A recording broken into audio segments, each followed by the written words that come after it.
Привет, это Михаил Алешин, и вы смотрите IndyCar на Viasat Sport Восток. What could be better? You're looking at Belle Isle, adjacent to downtown Detroit, where the Verizon IndyCar Series goes racing twice in 2 days on a tough 14-turn street course. For all the drivers and teams, it's time to put last Sunday's Indianapolis 500 in the rearview mirror and get back to business. But we can't do that without one more salute to the winner, Takuma Sato. 11 rows of 3 ready to start. The Indianapolis 500-mile race. It'll be exciting. Let's see who wins. Look at this. 5 wide. Oh my goodness, what a huge crash. It was definitely a wild ride. This remains the hardest 500 miles the race engine will ever run. Here comes another player. That's Sato. Everybody in the top 10 thinks they have a chance at winning this. Here comes Takuma Sato, side by side, and Sato has the lead. Still have 5 laps to go. Castroneves tries to close, Sato tries to defend.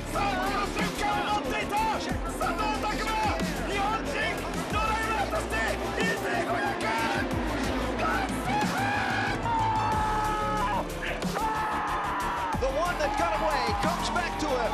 The 101st Indianapolis 500 is won by Takuma Sato. Well, I can tell you, Takuma Sato had a big smile on his face as he was watching those highlights. But I have to ask, at what point does it really sink in that you won the 500? When it was you were screaming in the car, in victory lane, the banquet. You've had such a busy week. When does it really sink in? No, apologies for the screaming, but no, I was so happy. You know, I mean, you can hear my voice is a high degradation and still haven't recovered. But no, it's the earlier week it was crazy as it was in schedule-wise. But I think PR ladies did a great job, and the last 2 nights I had a good sleep. So I'm coming here, you know, adrenaline's pumped me up, and the team did such an outstanding job again. And let's talk about how hard is it to make that turn? I mean, once again, you've had a very hectic week with the media tour. The team has to come around after being at Indy for all those weeks and have 2 races here. How hard is it for both you and the team? I think for the team and boys, you know, had no time for sleep, really. I mean, they did an outstanding job, and you know, I mean, as a driver, you have to maintain the condition, which was really difficult in terms of the last few years. If you look at the 500 champions, so I was make sure I had a good sleep as much as I could, and here we are. I think our team did a great job, and I can't thank enough Michael and of course the entire Andretti Autosport. All right, once again, Takuma Sato. By the way, the last few years, the Indy 500 winner really hasn't had a great weekend at Detroit, and Takuma's hoping to change that. Yes, starting 3rd today. Now, one other thing, Rick, to follow up on from last week's 500, that terrible crash with Scott Dixon after Jay Howard hit the wall in turn 1 and careened across in Dixon's path. The terrifying airborne impact into that inside wall, completely destroying Dixon's car, yet somehow he climbed from the machine and walked away. Now Dixon's ready to race again and is with Dr. Jerry Punch. Yeah, Scott, we were so thankful to see you climb out and walk away last week at Indy. But for people who may not know, you were placed in a walking boot on Sunday, spent a couple of days on crutches. Bring us up to speed. How is the left ankle? It's sore, there's no doubt about it, but it's tough obviously going from Indianapolis and then straight to a doubleheader. In many ways, especially for the Camping World crew, with having to rebuild a new car. But thankful to them and everybody on the crew that's done a hell of a job. To all the fans and everybody that's reached out. It was definitely a wild crash, and very, very lucky to walk away from that one, and very thankful too, and a huge testament to the safety from Dallara and obviously the Homoltro safety crew too. You did a superb job in qualifying here. Now on this bumpy road course, the street course, though, you have to brake 9 times a lap, times 70 laps. That's 630 times this afternoon, and you're a left foot braker. How tough's that going to be? Yeah, well, I haven't run that many laps yet, so I think we've only maybe done 15 or 20 throughout the weekend of practice and qualifying. But hopefully it should be okay. And I think once you get in the car, the adrenaline takes over. I'm sure tonight I'll be looking for some big ice buckets and looking forward to laying down on my bed. Hey, good luck to you. Thanks, man. Cheers. Hey, Alan, in all my years of covering motorsports, some of the best performances I ever saw came from wounded race car drivers. We might just see another one here today from this guy. Yeah, Doc, would surprise no one to see Scott Dixon winning here today at Detroit. And hello from the Motor City, Alan Bestwick with the Indy 500 winner Eddie Cheever and 5-time Open Wheel race winner Scott Goodyear. Eddie, you've experienced what Sato has experienced this week, winning the 500, having to make the turn to the next race. What's it like?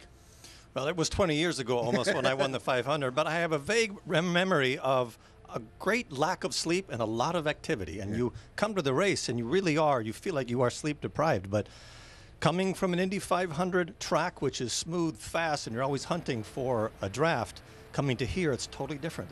This is a right, left, bumpy track where you use the brake and to modulate the throttle a lot. So it's a big switchover. It will be a lot for the drivers and teams for sure. Scott, on the other side of the coin for Dixon, coming into this place a little bit beaten up. What's it going to be like? And you heard him say that you had to come back tomorrow. It's different than when you and I did it. We came here and had to run one race. And it took me generally a week just to recover to get to the next event. Well, yes, guys, we're back at it again Sunday. And when you are injured, you'll get through that first day and then you'll get that recovery period, which he does not have.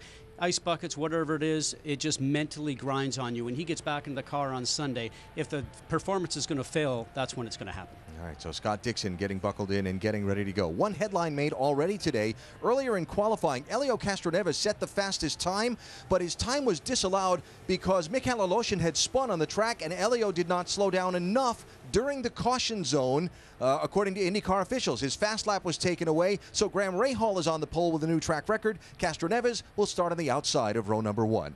And we'll have a look at that starting lineup, get the command to start engines, and get closer to the green flag in the first of the Detroit Grand Prix dual races when we come back to the Motor City after this.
For more than 300 years, Detroit has lived by one principle: no grit, no glory.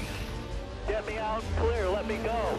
I'm tearing shreds off these guys. To succeed here, the only thing that works I'm killing the front tires. is work. Takuma Sato knows the kind of work that can turn a career of missed opportunities into an Indy 500 victory.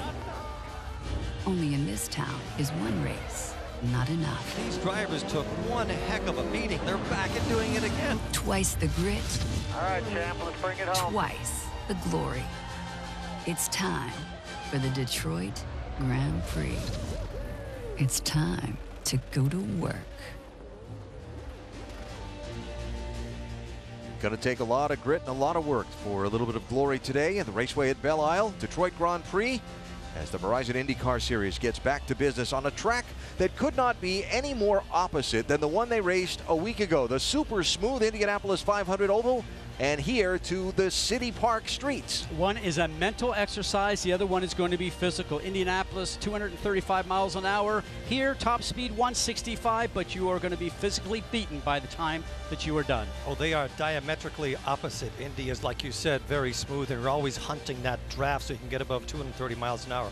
Here, the key is just staying away from these walls, guarding your position, and making it good over the bumps, because it is a very bumpy circuit. There is the aerial view of the race course. For a visor cam view, Helio Castroneves took us for a tour earlier. Okay, everybody, I'm Helio Castroneves. Let's go around Detroit Grand Prix. Let's take a lap. We approach turn 1, 4th gear, light braking, very tough. Coming out of the exit in 4th, go to 5th. We get about 165 here. 2nd gear, 3rd, light braking again, little slippery concrete. Now we're going to turn 5. And then 6th, a very fast, complex back straightaway. They smoothed out the track here. 2nd gear, very tough, complex to the fountain.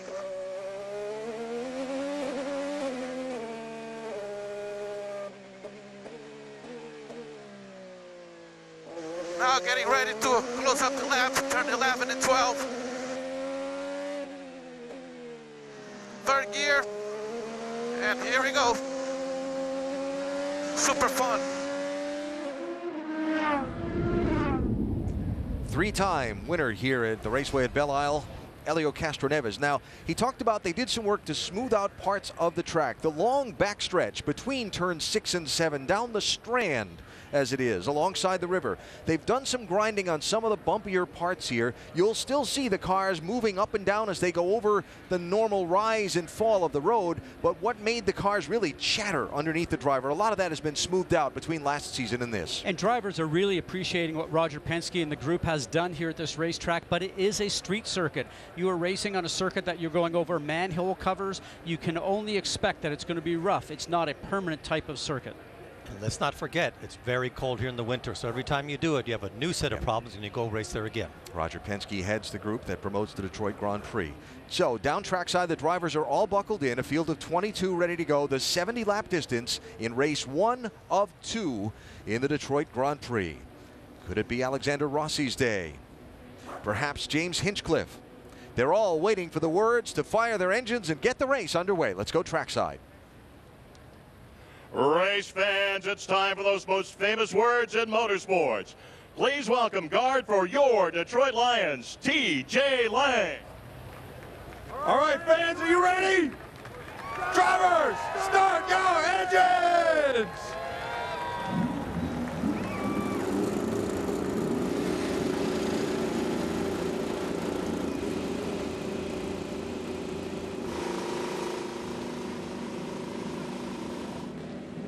I like it.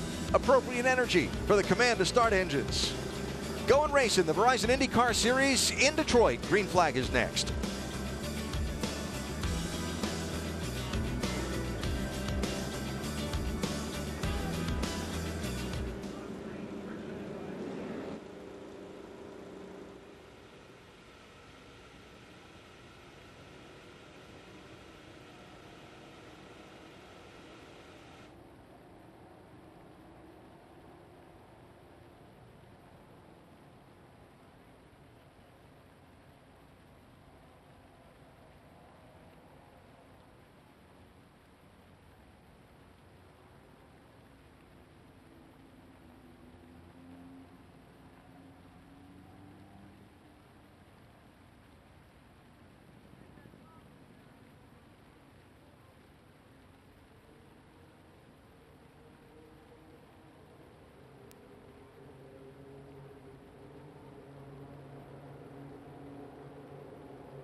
Race cars on the race course, the raceway at Belle Isle Park, as the Verizon IndyCar Series goes in the Detroit Grand Prix. Starting lineup coming across the top of your screen. We gave you the front row story earlier, but it's Ray Hall with a new track record on pole position today. Onboard cameras, Tony Kanaan will have the NTT data camera starting 15th.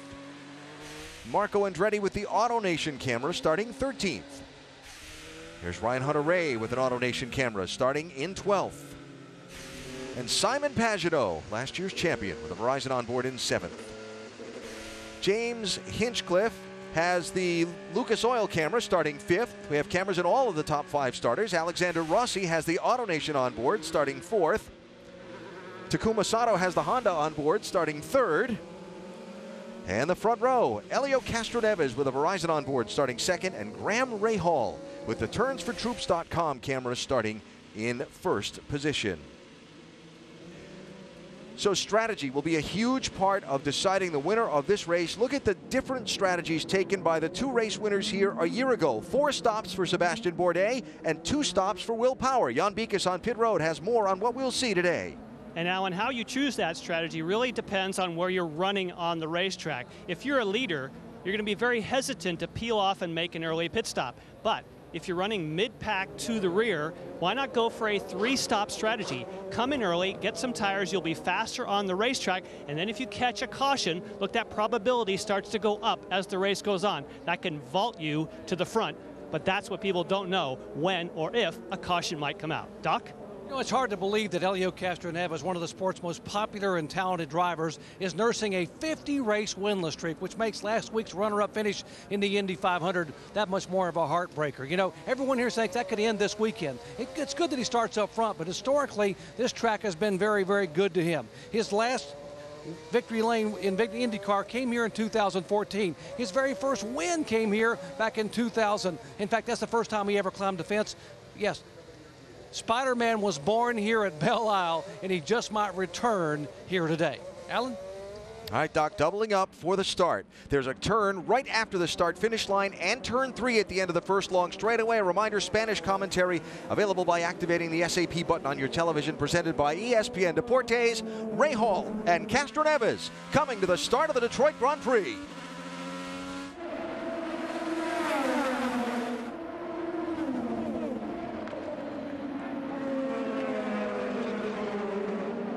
Oh, trouble. Hinchcliffe gets turned in turn 2.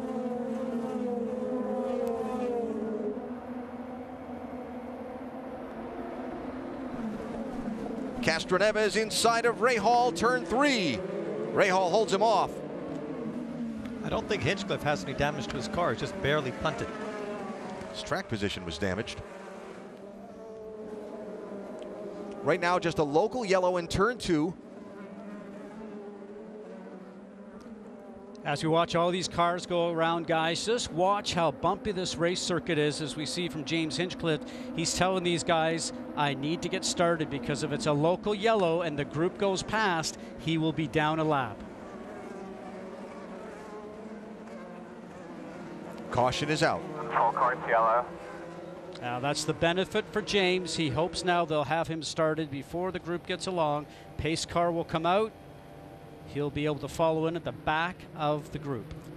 So great difficulty there for Hinchcliffe, who started 5th, got turned out of traffic in that first right-left complex turns 1 and 2.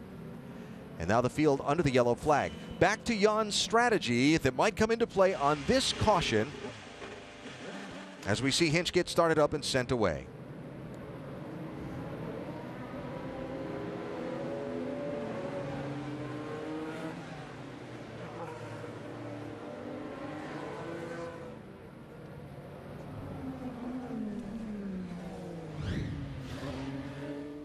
What we're going to look for here, guys, is James Hinchcliffe in the number 5 car, hustling into turn 1 at a high speed. The gold car on the top, third one on the inside, heading into turn 1. Back end comes around, and that is actually something that just happens by himself, was not contacted by another car. This is what we call a loose race car. He's dealing with it now, hoping it returns. He cannot get it corrected. And as we ride along with this onboard here, let's listen. backing in. You're just outside, clear. The back just came out from under him. Wow. Yeah. As we watch from Simon Pagenaud look forward. Yeah, and Eddie, as a driver right now, he'll be thinking that somebody contacted him as easy as that back end came around. He's probably on the radio right now going, man, I think I got hit. But this place does not have a lot of grip, and when your tires are cold like that, I guess if you turn the steering wheel aggressively, that could happen. Everybody is on edge when they're at Detroit in turn 1 and 2. They're two of the most difficult corners that you can do, even when your tires are hot. Can you imagine how slippery it is? Okay, so the pace cars collected the field. The pit road will be open this time by. We talked about strategy. 2 types of tires in the race. The primary tire, the black sidewalls, the red sidewall tires, the softer tires. A lot of teams not wanting to stay on those red tires for much longer than they have to. But we'll see. Our ESPN race strategist says from 15th on back on this field should pit now. What are you hearing, Jan? I think we will see some of that. The leaders, as I said, will not want to give up their track position. And obviously, unfortunately, as you see Hinchcliffe making his way back to pit lane, if he lost a lap, that's not really a case for him. All these that have the track position you see, I doubt they'll peel onto pit road, but about 10th to 15th back, there are some that are set up, and we'll see if some dive to pit road and go for this early strategy that could pay later in the race. Again, it'll be someone deep in the field. We're still looking, and here comes a few. 1, 2, just 3. I'm kind of surprised by that. Thought we might see more.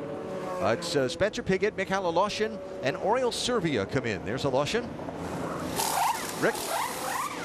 Well, Michael Aloshin was the guy who caused that yellow flag. He lost his fastest lap in qualifying. As a result, the idea is come in now, get to those black side tires that they think will do much better for the long haul for this race. Jan? James Hinchcliffe, of course, is getting service. They're checking over the front of the car. You heard the radio transmissions. Now there's a bit of a problem with the left front.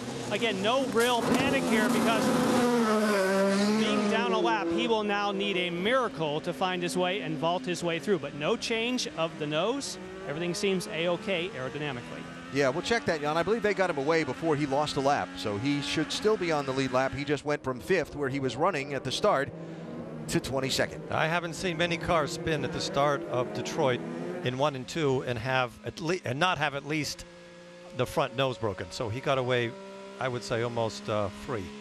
Our visor cam should be tremendously riveting today because you will get to see just how demanding this course is as the driver sees it and feels it. Well, as a previous driver, I can tell you it's exactly what we see, but if you're sitting at home on your couch, you're not going to get punished going over the bumps as we do when we sit in the car. I used to always take 2 Advils before I started the race here and probably some more at night, and these guys will be doing it not only today but also tomorrow. Wasn't that 2 Advils you were taking before the start of the broadcast too? Yeah. I'm not sure how to interpret that. There you go. All right, coming to the restart. Pace car pulls away. And Graham Rahal, who said if he could qualify up front, he thought he had the chance to win this race. Well, he started on pole position, held off Castroneves on the initial start, and here he comes to lead the field to the restart.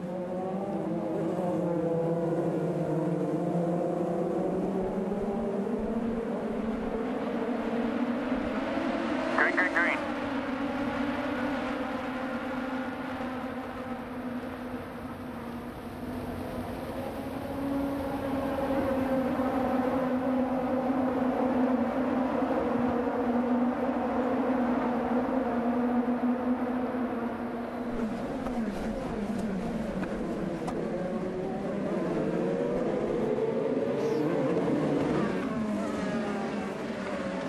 Just a lot of tight maneuvering going on right now. Cars need at least another half a lap to get the tire temperatures up to where they're operating properly. What's happening up front is Graham Rahal's really wanting to prove that he's a strong contender, has had a strong season, maybe not as strong as he'd like to, a small team as we like to say with only 1 entry generally. He's got 2 this weekend with Oriol Servia.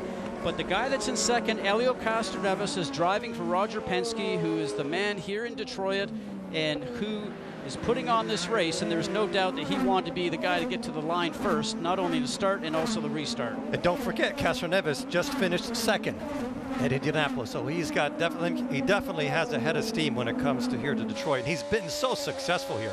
His driving suits this place. This is not an easy racetrack. three-time winner here, and he said when asked about it earlier this weekend that there's just something about the track from the first time he got here that has suited him. See, everyone is sorted out off the start. Ooh, a little wiggle there from Kanaan coming into one. And we talked about the bumps. You can see the back end of his car is just flying over turn 2 in the air a little bit. That's called a loose condition when the back end wants to come around on you. It's very difficult to keep under control. Some passing going on the back. Mikhail Aloshin doing a good job. Remember, he was just in the pit lane, marching his way forward. The 18 that he went around, Aloshin, is Esteban Gutierrez, the former Formula One driver for the Haas F1 team, and for Sauber, who is making his IndyCar debut today. Dale Coyne says he hopes to have Gutierrez in the car for the rest of the season, but it's not done yet. Hinch trying to make his way back forward as well in the 5. Even when you start far back like this, you have to be very careful that you pick the right opportunity to pass, because there just is not enough room for 2 cars around the circuit in many of the corners. There's Gutierrez in the 18, of course, subbing for Sebastian Bourdais. We wish Seb the best as he continues his rehab and recovery. Seb says he wants to be back by the end of the season for the finale at Sonoma, and we wish him all nothing but the best as he rehabs from that terrible crash in Indianapolis. Speaking with Esteban last night, it was interesting. He said when he was karting, he was watching the IndyCar series and was watching a guy win all those championships was Sebastian Bourdais. He noticed he was wearing glasses, and Esteban wears glasses, so he said, I got on the line, went on the website, sent a note to his website and said, what do you do with wearing glasses? And he said, I got a reply back about what to do when you're a driver wearing glasses. He said, Sebastian Bourdais replied to me, he said, I was amazed. And he says, now I'm driving his race car. Pretty cool, he thought. So after the turn 2 lap 1 spin from Hinchcliffe, we have restarted and gone green, but very early in today's Detroit Grand Prix race, the first of 2 from the Motor City.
In our side-by-side coverage, you saw Tony Kanaan pit, now back in 22nd place, 36 seconds behind the race leaders in this early stage of the Detroit Grand Prix.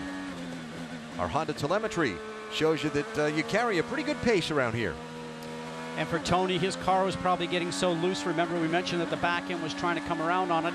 He maybe thought that it was going to come around so easily he might crash, so he took out a different strategy here coming in and putting on the primary tires, which is the black sidewall tires, which have more longevity. So for him, it's just a different strategy. You'll have to see if it plays out. Pretty good race for the lead. Rahal and Castroneves are going at it. What Rahal has to do is just focus on the road ahead of him.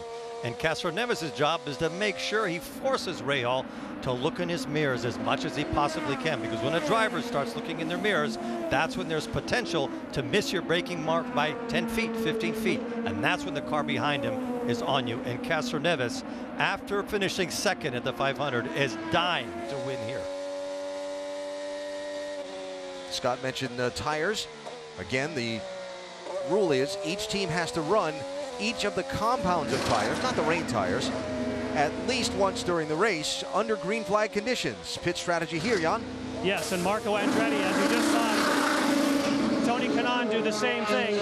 These are the cars that don't have the pace or don't have the position. They're going with that three-stop strategy that we spoke of. The black sidewalls, the primary that you were just talking about, those are known to be the fastest race tire. So if you're not running fast today, come in early and get your race pace going, but you give up a lot of track position. And Alan, you were exactly correct. Hinchcliffe did not lose a lap, my bad. He is on the lead lap, so he's on a similar strategy to these other two. Nothing going on down there, Jan. Come on. We're all good here. All right, so Graham Rahal out in front, leading this race. More on the 15 from Rick. Well, let's talk about the fact that they're already talking about fuel. In fact, both the leader of the race, Graham Rahal, his team has been feeding him a fuel number. And with Takuma Sato, who's back in third, they've been feeding him a fuel number as well. Now, real interesting to point out that last night, Graham Rahal's team had to change a gearbox. Think about this. They were first in the first session, second in the second session, but in that second session, the gearbox began to overheat. So last night, because of an issue, they had to change the gearbox. So hopefully, it's going to run great during this race. Doc? And here is Ryan Hunter-Reay, a scheduled pit stop. This will make it a 3 pit stop race for Hunter-Reay. They started on the used reds. They will peel those off and put the blacks on the primary tire. Now he can run as hard as he wants to go. Front wing adjustment for Hunter-Reay. Out of the way, first of 3 stops for the day. All right, Doc, there's Hinch getting by Ed Jones. Had that phenomenal finish last weekend at the Indy 500. Jones did. It's kind of been struggling with pace here all weekend. I talked to Ed this morning. He said, we just think there has to be something wrong with the car because we just can't get it to go. And so the driver who some felt should have been the Indy 500 Rookie of the Year. I voted for him. Fernando Alonso having a little bit of a struggle here in Detroit. I want to talk more about this strategy thing for just a minute. Our ESPN race strategist has put some numbers to what's going on here.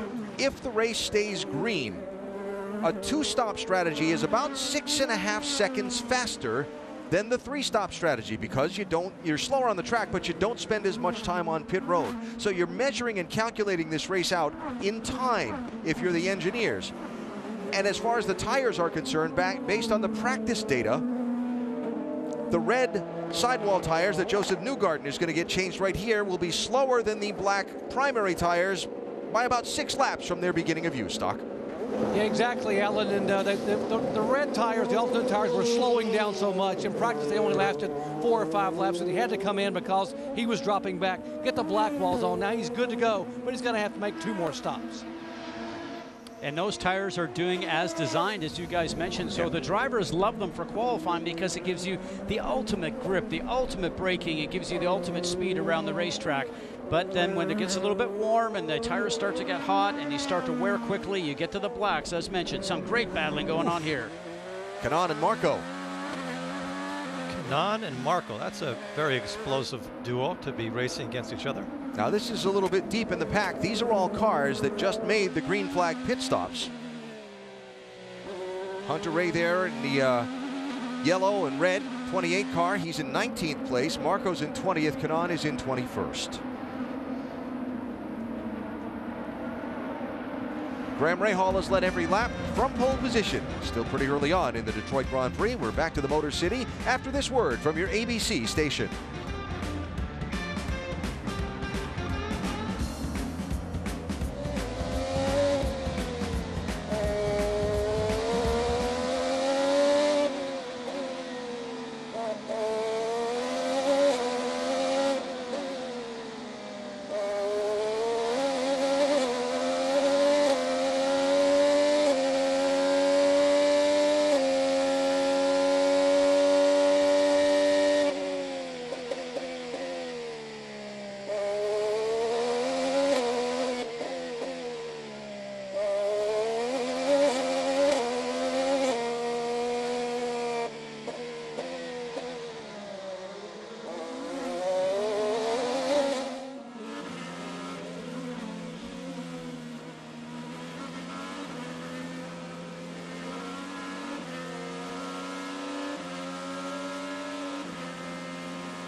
The NBA Finals on ABC continue tomorrow night. Game 2 between Cleveland and Golden State. Warriors up 1-love following their 22-point win in Game 1. Coverage at 7:30 with NBA Countdown and streaming live on the ESPN app. Second place, Helio Castroneves is on pit road under green here at lap number 13, Doc. And again, the red tires beginning to go away, and Roger Penske, who calls the race for Helio Castroneves, said, come in, let's put the blacks on. That'll obligate them to a 3-stop race, getting full of fuel down and away. Normal stop for Castroneves, a 3-time winner here. We'll see where he blends in line and how that plays with whatever Graham Rahal's team does. Will Power picking up a spot on Max Chilton. Power surprisingly a little deeper in the field in qualifying, only started 11th in this race. Winner here a year ago, winner of the most recent road course race on the series, on the road course at the Indianapolis Motor Speedway. And now Power just moved up to the 5th position. The guy I'm looking at right there is the number 4, Connor Daly, in the ABC Supply Machine. Started 16th, guys. He's already up to 7th. Remember, he started on the regular black sidewall tires, which give you that longevity for the pace. Seems like he's got great pace, and he's just starting to pick up these guys that have been running on the red tires and maybe starting to slow up a bit. Yeah, the only car in the field that started on the primary tires. So he's got better speed in his tires in theory now than the guys that are out there on the alternates, but he still has to put the softer tires on at some point in this race. But if you wait till later in the race, there'll be more rubber on the circuit and the red tires might last longer.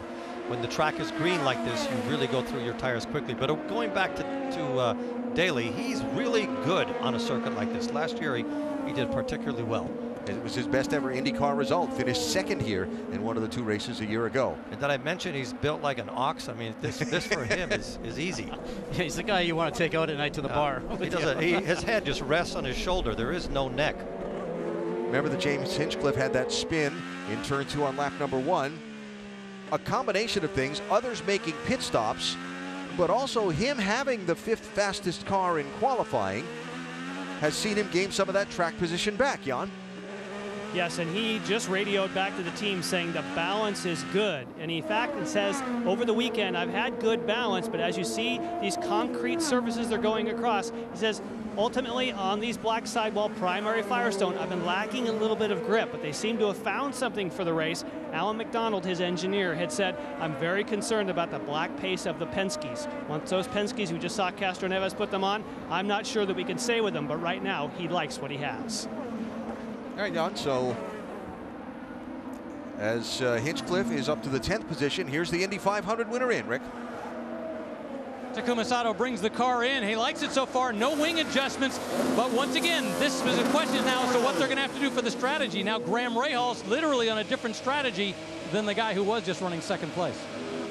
All right, so Sato is in. Max Chilton is also on the pit lane. That's him in the background, and he'll be coming back out to rejoin the fight as well. Hinchcliffe and J.R. Hildebrand.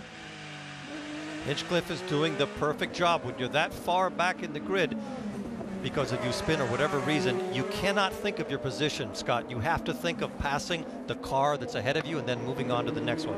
And if you do that long enough, a driver of his talent, I think, will be in probably the top 6 here soon. There's Sato back off the pit lane and meshing right in. The 1 car of Simon Pagenaud, a little different paint scheme this weekend for last year's series champion.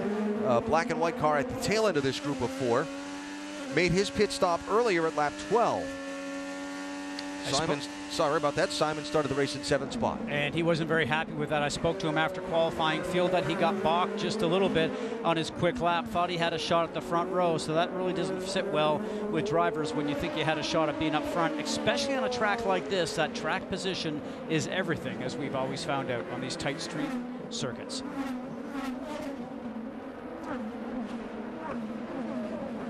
Watching this a little deeper in the pack, while Graham Rahal has an 11-second lead on Alexander Rossi and 13 seconds on Scott Dixon. None of them have pitted yet. The first car to have made a pit stop in the race is Mikhail Aloshin, who cycled up to 6th position just ahead of James Hinchcliffe. Remember, they all pitted on lap 2 after the Hinch spin on the very first lap.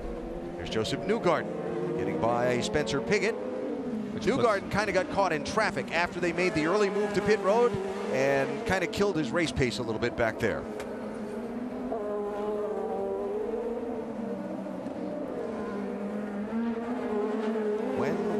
leaders pit. That is what the ESPN race strategist predicts. ESPN race strategist, we got our own set of analysts and analytics and engineers to do the same things the race team engineers and strategists do for you. Analyze all the numbers, tell you what they expect to happen and what teams should be doing. And then all the work that they do with this all goes out the window, Eddie, if there's a yellow. So then that's when they start to make their money and have to recalculate everything all over again. Yes, you've heard that recalculating thing before a time or two? Yeah, very much so. I always enjoyed being the driver instead of the engineer. Graham Rahal's enjoying a Saturday drive, but he's still got quite a lot of road ahead of him before the checkered flag.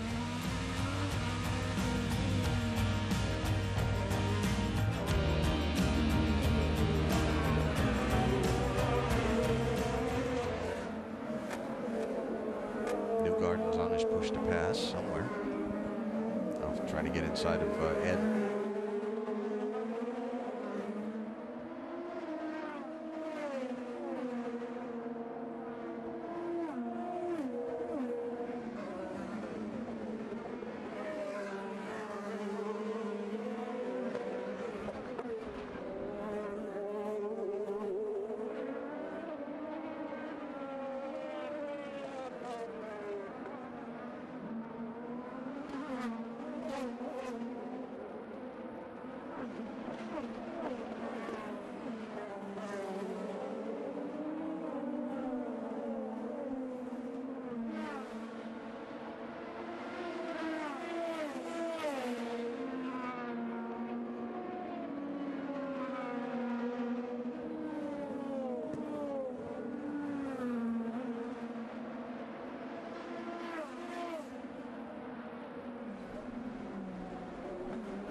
Will Power zooms away.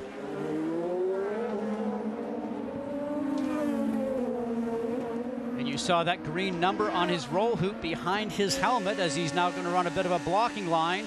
And right now that PP that's showing up is showing push to pass, which is a little button on the steering wheel. Drivers have an opportunity to push to get a little bit more extra power, and he was trying to defend by using it. Falls in line behind Simon Pagenaud on that exchange of pit stops. A look from Pagenaud's car, and a reminder to download IndyCar Mobile to access exclusive live in-car cameras, hear driver and pit crew chatter, and more, only on Verizon. I've been sitting here looking at the times. Castroneves' last lap is the fastest lap of the race, and he's 1.5 seconds faster than the leader, Rahal. Castroneves, the first of the cars who have pitted. He's in 7th place right now. Connor Daly is on the pit lane. Jan? Yes, and of course, Connor Daly, as you have mentioned, the only driver to start on the Firestone primaries. Now he has to put a run in. Yes, he's going to the alternates. He will hope this is a short segment, so to speak, because he knows that the tires he was just on will be faster in race pace. These will be fast at first, but then they will fade. Yeah, if he can get out there and put in a few laps and then a caution come out. Boy, this caution is the word we use the most at the start of this race. But that's the game, right? I'm old school. I'd rather they're just going as fast as they can and not have to do all this mathematic from the pits. But Here's Charlie Kimball looking inside of Gutierrez. Caution probability is less than 40% in the next 20 laps of the race.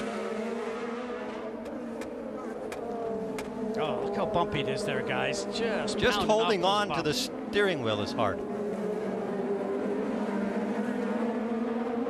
I used to always notice it in my back, you know, the pounding on the seat going up your back, the base of your neck. And as we mentioned earlier in the telecast, that's just after one race. These guys come back and do it again tomorrow on day 2. And I also think of the crew. They've been at Indianapolis all month.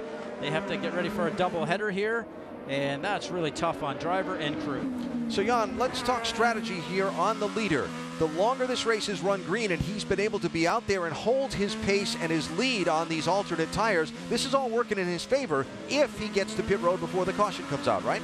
Yes, indeed. This is exactly what you want if you're Graham Rahal or the top 3 or 4 right now. But as you said, if for some reason there were a caution right now, everyone who's already pitted would leapfrog all these leaders. So this is what we call the danger zone. Yeah. Right now, he loves where he is, but if there's a caution for any reason, it's going to backfire. And I can tell you, Alexander Rossi is one of these that are now laying out there saying, this is too dangerous. We want to now take new tires. Well, we're getting into that open window now for the 2-stop strategy. Last year, the winner pitted at 24 for the first time. The race winner on Sunday, Will Power, that just made 2 stops. So you see where we are now at 22. That window is open, and at some point, you're going to bring him in. We have to acknowledge that Rahal is doing an incredible job this weekend. He's been fast from the moment he got here. He's had a lot of bad luck. He's had multiple punctures this year. And he's just doing what he has to do. His job is to stay in front, and he's doing that with great ease. I know that strategy is going to play in a very, very important part today, but I hope for his case he doesn't get shuffled out. And those yellows they fall by chance. Hear that his pit crew is laying tires out. So coming up about a half a lap away, we should see the leader on pit road. Box, confirm. Copy, coming in. And he comes in with a lead of 14.4 seconds on Rossi. Got to get there first without a yellow coming out. And I believe he's done it. Not quite.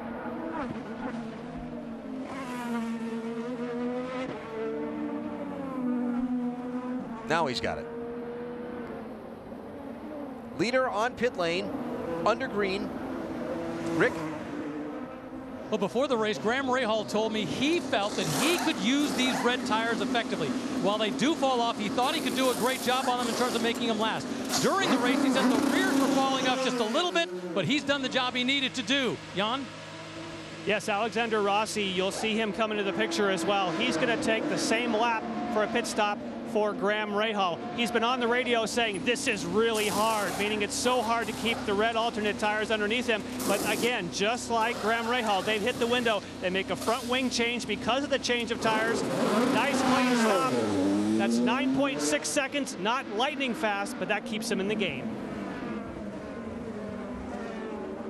You saw Helio Castroneves pass by. There is Graham Rahal in line. Scott Dixon is the new leader, followed by Michael Aloshin and James Hinchcliffe. Then Castroneves, Newgarden, Rahal, and Spencer Pigot, as the strategy and the lack of cautions after the opening lap yellow has shuffled the deck a little bit. I still think it's advantage Dixon at this point. I'm sorry, not Dixon, Rahal.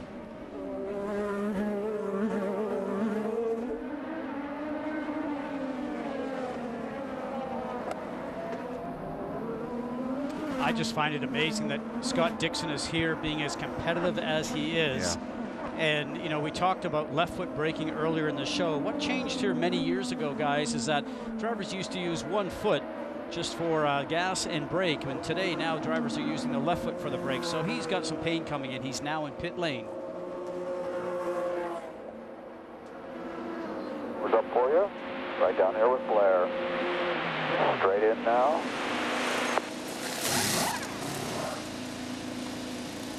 Here's the 4-time champion driving with that battered and bruised left ankle. He will make one more stop.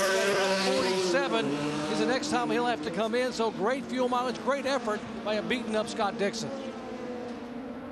TikTok. You saw Alexander Rossi just flash by, and then Dixon falls in line. Can he hold off Oriol Servia and Simon Pagenaud?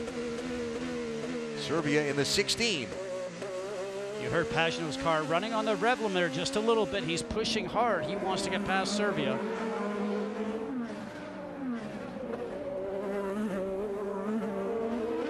There is your new leader, Mikhail Oloshin, pitted at lap number 2. He has cycled to the front and is leading in Detroit.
Caution out as you see Charlie Kimball rolling away from a scene of a spin at the exit of turn 4. Connor Daly is stalled there and waiting for the safety team to get him a restart. So second yellow flag of the race, and front wing damage there for Kimball. There's Daly to get the restart. That's too bad. Connor was having a solid run. This car looks fine though. Okay. And there are bits and pieces from Charlie Kimball's car that have been left behind on the race course.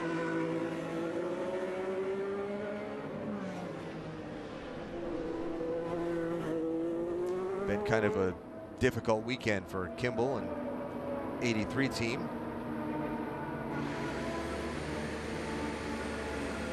Taking a long time to start. I think they have an issue. Can't get it fired, yeah. Yeah, and we don't see any damage on his car. So yeah, he just said it's dead. So is there something electronically that's going on? No, they can recycle the ignition on these cars. We're not clear what the problem is, but maybe we'll get more information coming this way.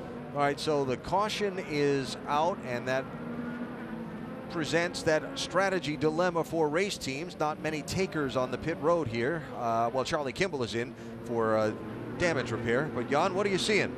Well, what I'm seeing is that for Castro Neves and Newgarden, 1 and 2 on the racetrack right now, this is not enough caution to make it one more stop. They have 2 stops to go, so it doesn't necessarily help them unless this was an extended yellow. So right now, Rahal, Rossi, Hinchcliffe, Dixon, Oloshin, that group, they're looking good for only 1 more stop. Others, like Sato and Castro Neves, Newgarden, as I mentioned, at the moment, and those behind, have 2 stops in their future. Yeah, and I think I'll add Will Power and Spencer Pigot to your list. Remember, Pigot stopped at the first caution. on the opening laps, and Will Power also is kind of in that window. He's on the edge of that window. What do you think, Jan? I think Power's kind of on the edge of the two-stop window, right? He pitted at lap 19. Yes, within my calculations, he is still good. And every lap of caution, that helps Will Power. Yeah. You have to drop all the way down, as you said, to Spencer Pigot and Jones as well in a very similar scenario. But all those that stopped way back in those earlier laps now still looking at two stops. I don't think it's going to be long yellow.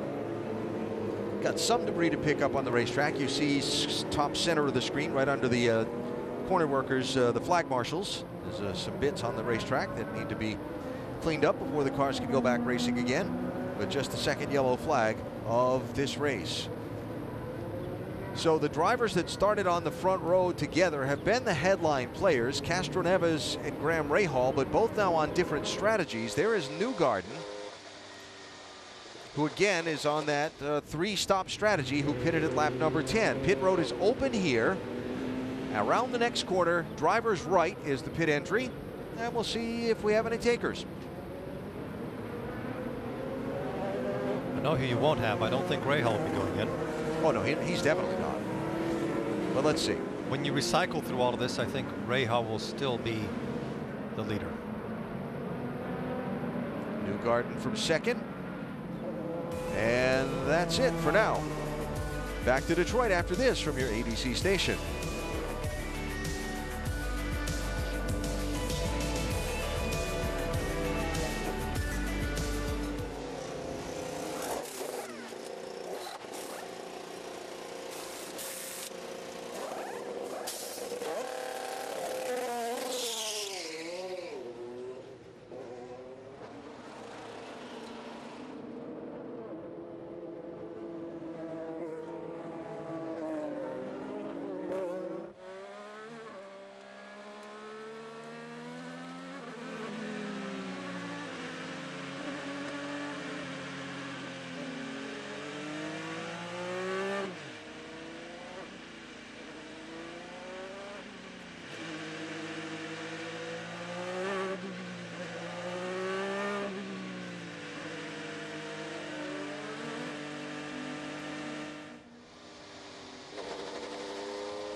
Reminder that tomorrow, race number 2 of the Detroit Grand Prix, live from here at Belle Isle Park, 3:30 Eastern on ABC, also streaming live on the ESPN app.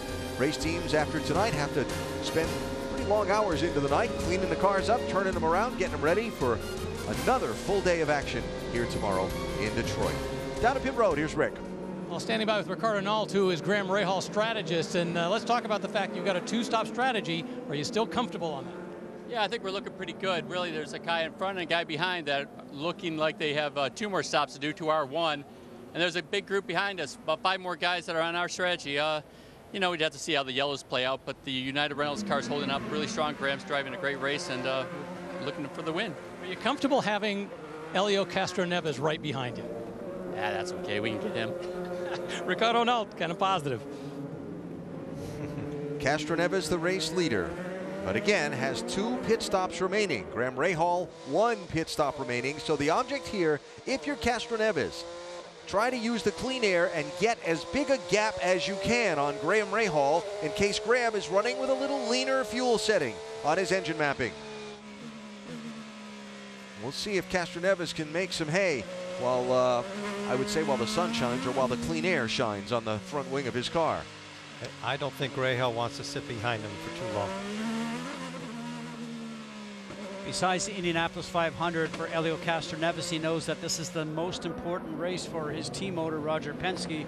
With all that Roger does in here, I was reading earlier that Roger, with Penske Corporation, has spent $13 million revitalizing Belle Isle, where they race here. There is the captain who calls the strategy for Castroneves. So can he get a gap on the rest of the field? How much fuel does Rahal need to save to make his strategy of just one more stop work? Green flag coming out.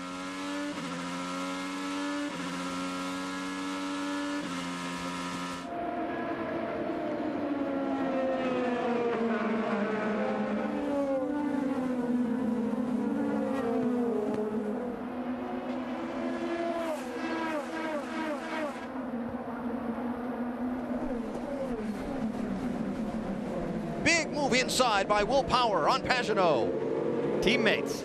Wow. Didn't seem like teammates there, did they? I didn't say friendly teammates, I just said teammates. I trust you've experienced this before? I've experienced both. I know somebody I've experienced it against. He's not going to comment. These opening laps, these opening laps are so important when you're leading. We haven't paid enough tribute to Castroneves because he is really doing an incredible job. The last 3 races, he's been right on pace in front of his teammates.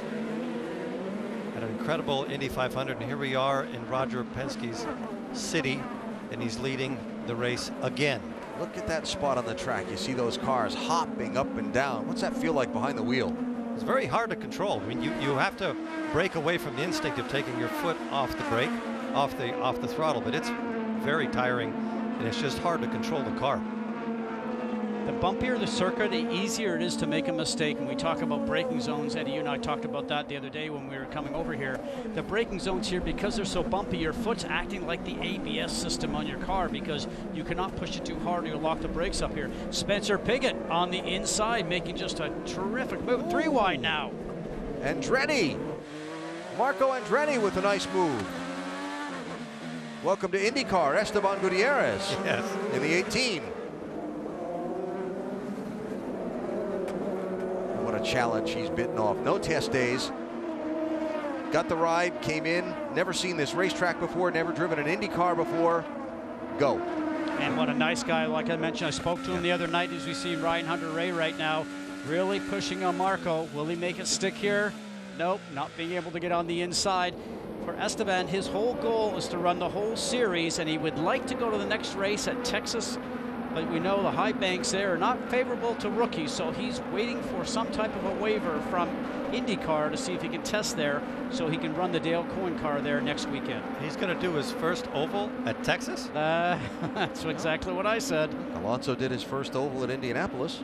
Oh, I'd rather be Indy. doing it at Indy. Texas is tough. Texas, it's a great racetrack. Great racetrack, but boy, you sure are close the whole time. It's one big draft. So this is pretty deep in the pack. Marco in the blue and white car is 16th. Hunter-Reay's 17th. He's on the push to pass here. Look at him close the gap. No, he shuts them down completely. You know, there again, teammates, track positions, everything. I always say, guys, the guys that are leading at the beginning of this race here, maybe they're driving just as hard, maybe sometimes not as hard. It's the racing that's in the back of the pack when your car's maybe not working as well as it should do, and you're working as hard as you can just to stay maybe in whatever position you're racing in. It doesn't matter where you are on this racetrack, you are being beaten up. I mean, the problem that Hunter-Reay has right now is that Kanaan is on him, and Kanaan wants to get ahead also. It's on a place like this, it's so hard to keep your eyesight ahead of you when you have a car 10 feet behind you, because if you put your car in the wrong place, you'll get passed by a whole group of cars, and it's so hard to get driver's position.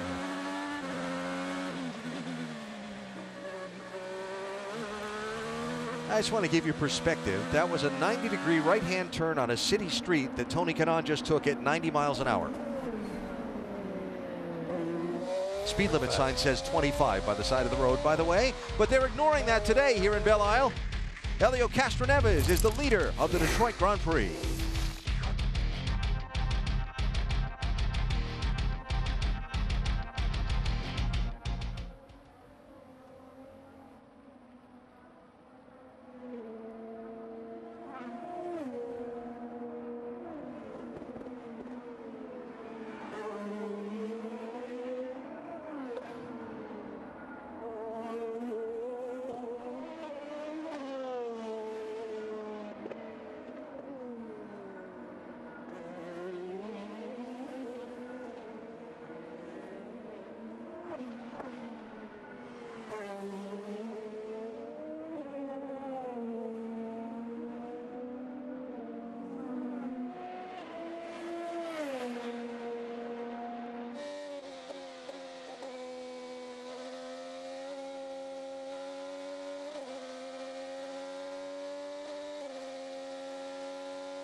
Simon Pagenaud tied for second in the championship entering this race on what's another huge weekend for championship points. Saw him get shuffled by his teammate, lose a couple spots. Now they've shuffled their strategy, and Pagenaud just on and off pit road with the halfway flag showing in the race. 35 laps down, 35 to go.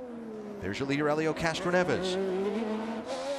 Our ESPN race strategist projecting that we should see Castroneves in now or very shortly.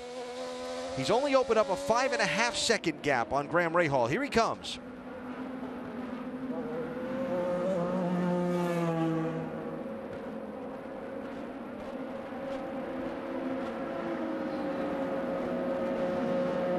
Here he is, Doc. And he will need one more stop. Roger Penske calling him in. They will take blacks off, put black stickers back on. Castroneves, a three-time winner here, trying to get his fourth victory. First win in 50 races. He's down and away, and will need one more stop here in another 24 laps. And that was a quick stop. Trying to hold off Spencer Pigot here in line. This would be for 12th and 13th place. Castroneves will have none of it. Another 2 corners and his tires will be up to temperature.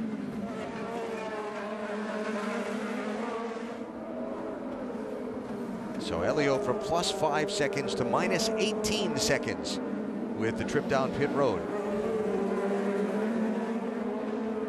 And between Rahal and Sato, who's running second, there's a 4.4 second gap. So this race is still open.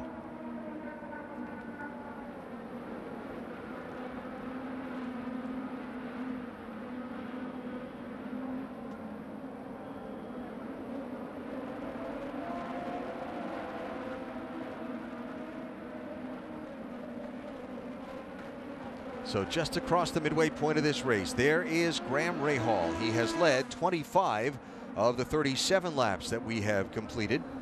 There's the gap back to Takuma Sato, the Indianapolis 500 winner, 4.5 seconds behind Rahal in second. There's Rossi in third, Hinchcliffe in fourth. Remember, Hinch got spun from fifth starting place, turn 2, lap 1. Scott Dixon running fifth. Then Mikhail Oloshin in sixth rounds out this lead group. You saw Connor Daly's car in the background of that last corner. Daly did get out of the car. They said that the team tells us it just shut off. They can't figure out why. So Connor Daly is out of the race.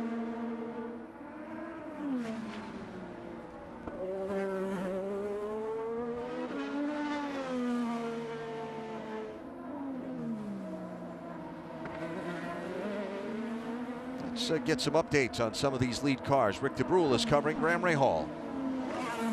So far, Graham Rahal likes the car. In fact, they made no changes that last stop. It's important to point out he has finished second here, he has finished third here, has finished fourth here.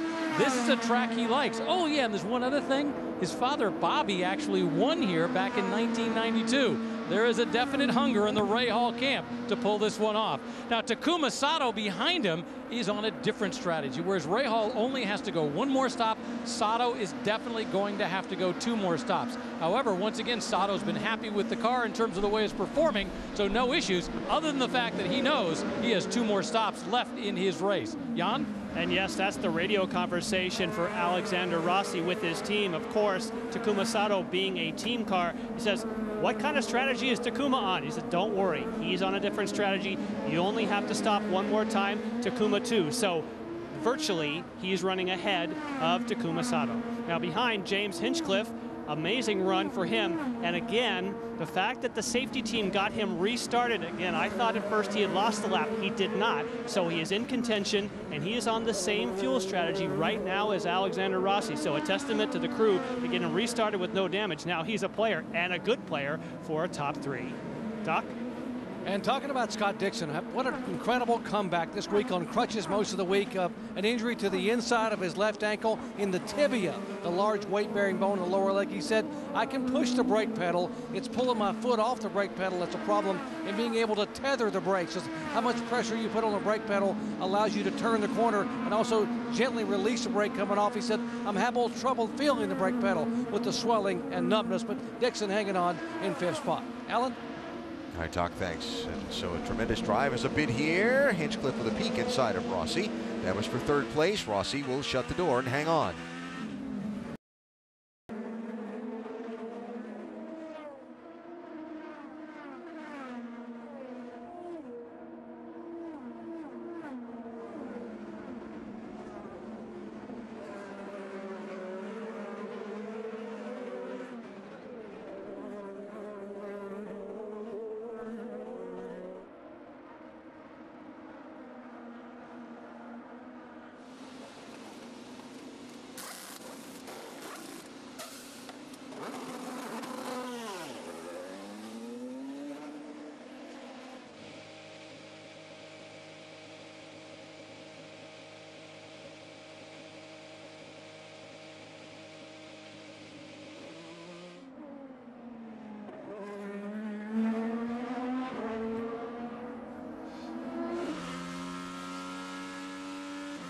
Race number 2 of the Detroit Grand Prix doubleheader is tomorrow here on ABC, streaming live on the ESPN app. We're at 3:30 Eastern Time.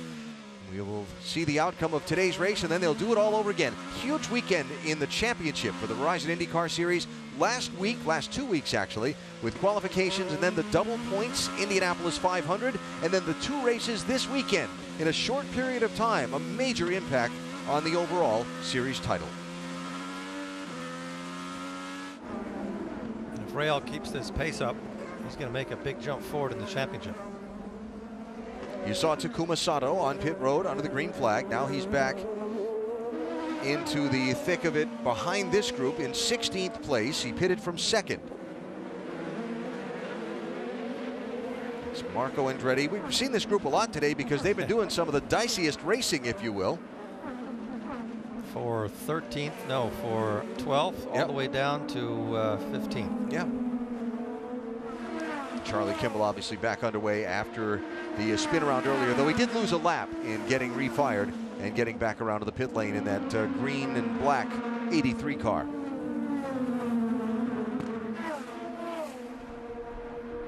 This is a very impressive run from Rahal.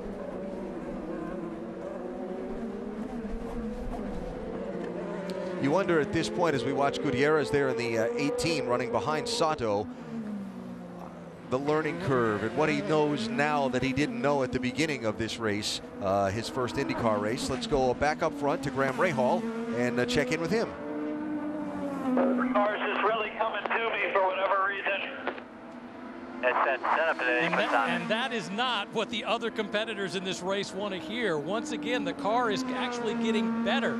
Now, a moment ago, however, they were giving him updates about Alexander Rossi behind him. They know that's who he's racing with. So they were telling him about the fact that once Rossi got by one of the cars he needed to get by, he's now starting to produce similar times to what Graham Rahal is doing. So that's the race for right now. This guy right here, Graham Rahal and Alexander Rossi, they know they're competing for this victory, and Graham wants it really bad. Well, he's got an 8-second lead on Rossi, and he's got another advantage. He's got his full complement of that extra horsepower with the push-to-pass option and the button on his steering wheel. He hasn't touched it yet in this race, while Rossi's burned a minute of it, and he's got a minute and a half left. I thought you were talking about that extra horsepower that Honda has. Well, they're both in Hondas, so. Remember the top 5 cars are Hondas. The first Chevy is 6th with Newgarden. Now, part of that is strategy. Yes. Part of it, but not, I mean, Rahal started on pole, and they set the two-stop strategy, and he's been able to make it work. He ran that first stint on the softer tires, not only kept the lead, but kept his pace, and that's been the magic right now. But one thing that's undeniable is that Rahal is in a class of his own so far. And we have 26 laps to go. Now the fuel window for Rahal and these guys on the two-stop strategy will begin to open in about another lap or so and last for about 5-6 laps depending on what they've been doing on the racetrack. So then you get back into watching for who stops when and how long it takes and how track position might shuffle among some of these front runners. Doc? And here's Will Power. He's made it 26 last, but he had some yellows. He's going to have to make it now 24, which means he can run pretty hard. Waiting on fuel for a little over 7 seconds, 7.8, to get it completely full of fuel.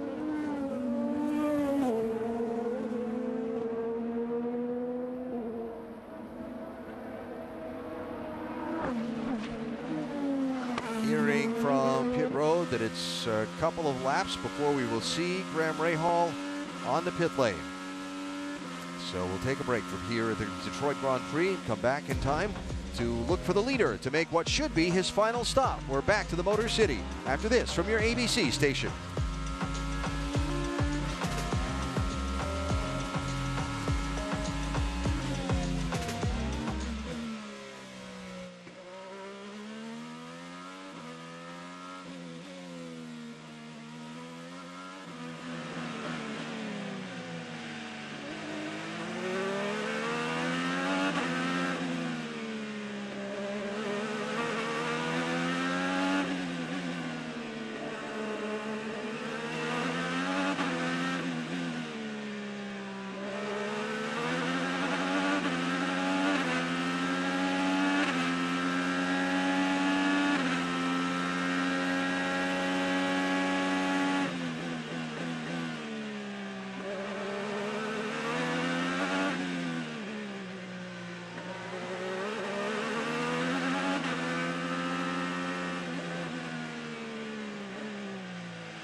Nice view of the Detroit Grand Prix. You'll have a pretty good look at the NBA Finals on ABC tomorrow night. Game 2, Cleveland and Golden State. Warriors up 1-0 after their very dominant win in game number 1. We start at 7:30 with NBA Countdown, and of course it streams live on the ESPN app. 23 laps to go, waiting on a final pit stop from the race leader and another round of strategy to be played here in the Detroit Grand Prix. Alan Bestwick, Eddie Cheever, Scott Goodyear with you today. Dr. Jerry Punch, Rick DeBrule, Jan Beekes on pit road. Our entire ESPN on ABC IndyCar team. We're back again tomorrow at 3:30 Eastern Time for Detroit Grand Prix race number 2. Headline of the day so far, Graham Rahal dominates. I'll go out on a limb here and say let's go to mixed fourth, so we'll have it for the out left. When he pits and it's a successful pit stop, strategy is over. It's a matter of when the cautions wave, if the cautions wave. If he pits before the cautions wave, he's in good shape. What we were saying during break, guys, when we were watching it, just looking at his car is handling so well. He places it wherever he wants to, gets on the throttle quickly, deep braking, and his comment before, the car is working so well, it's getting better as he runs. Not often that happens, and here he is into pit lane. All right, we're all in out. Pits are open, nice and easy. Well, this is the day that Graham Rahal has been dreaming of, a perfect day so far. Now, that doesn't mean it couldn't go wrong. Think about this. He was going to start second. He was a little concerned about that. He thought that meant that Helio Castroneves was going to be able to control the start of this race, but it hasn't happened. He's controlled it. Jan? Yes, and there's a crossover. Of course, you could see that 11-second gap that Alexander Rossi had coming in now disappears briefly on pit road, but he has to take the service. Brand new black Firestones. They make a front wing change. Much quicker stop. That was a quicker stop than his first one, and now his job, of course, is to try and catch Graham Rahal, but Graham Rahal has had everything going his way so far. Yeah, look at the distance between Rahal and Rossi with a couple of cars now in between. There's Castroneves back into the picture. Oriol Serbia there in the 16 car is running in 5th with Castroneves in 6th. James Hinchcliffe is the new leader of the race for the moment, with Dixon and Newgarden 2nd and 3rd. Hinch's team has tires laid out on the pit lane. What a great race Hinchcliffe has had so far. There he is. There's the gap, 1st to 2nd at the moment. And you hear the command.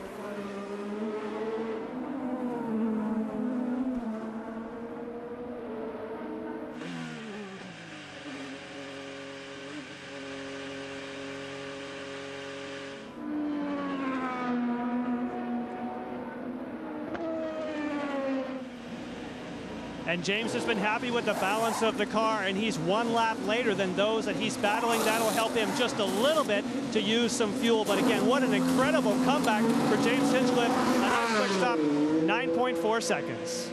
Worked with us earlier. Hinchcliffe started 5th, spun around in turn 1, came to a stop in turn 2 without hitting anything. They got him refired, and he joined the tail end of the field without losing a lap. They made a pit stop there and have worked this strategy along with a pretty good car and a very nice drive to gain back some of that track position. You see he slides in between Rahal and Rossi on the track.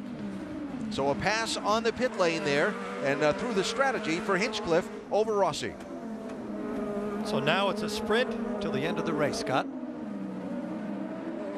At this point in time, when you go and you make changes during your pit stops on tire pressure, or we saw some wing adjustments, drivers are relating information during the run back to the teams, telling them where they're having a problem and what they need to do. As we watch Dixon come into pit lane, let's see if he does any wing changes, but possibly even some tire pressure changes to improve the car.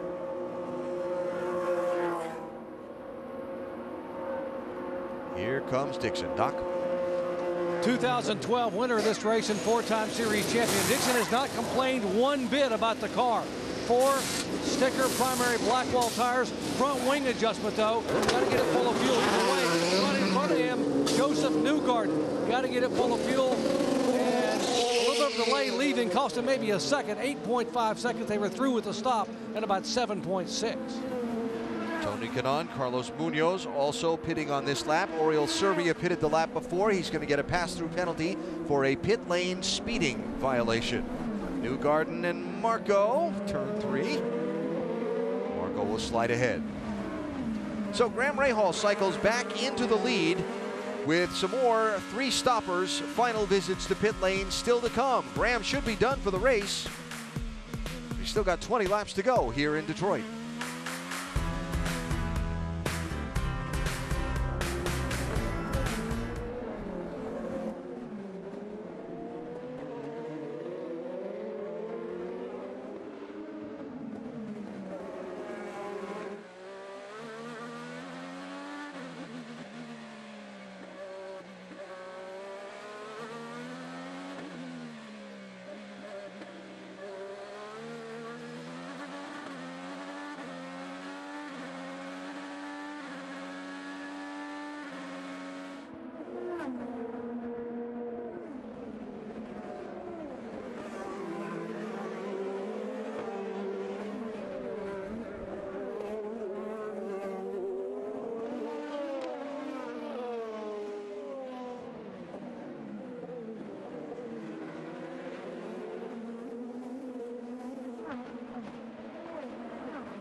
Saw Helio Castroneves make what would be its final pit stop in the race. Download IndyCar Mobile and access exclusive live in-car cameras, hear driver and pit crew chatter and more, only on Verizon.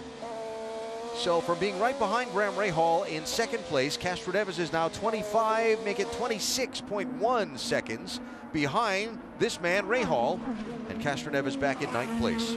They went for the 3-stop strategy. Right now, Rahal and company are making this 2-stopper work perfectly. Oh, and by the way, they appear to have a great car being driven very well.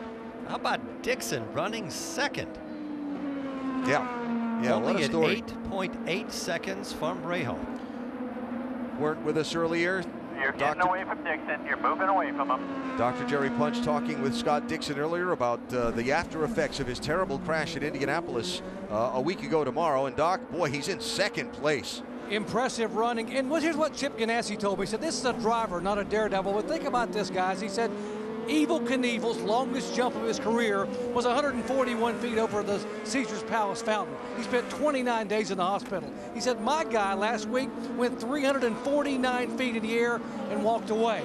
That's a race car driver. He said, not only is he a great driver, this kid is tough.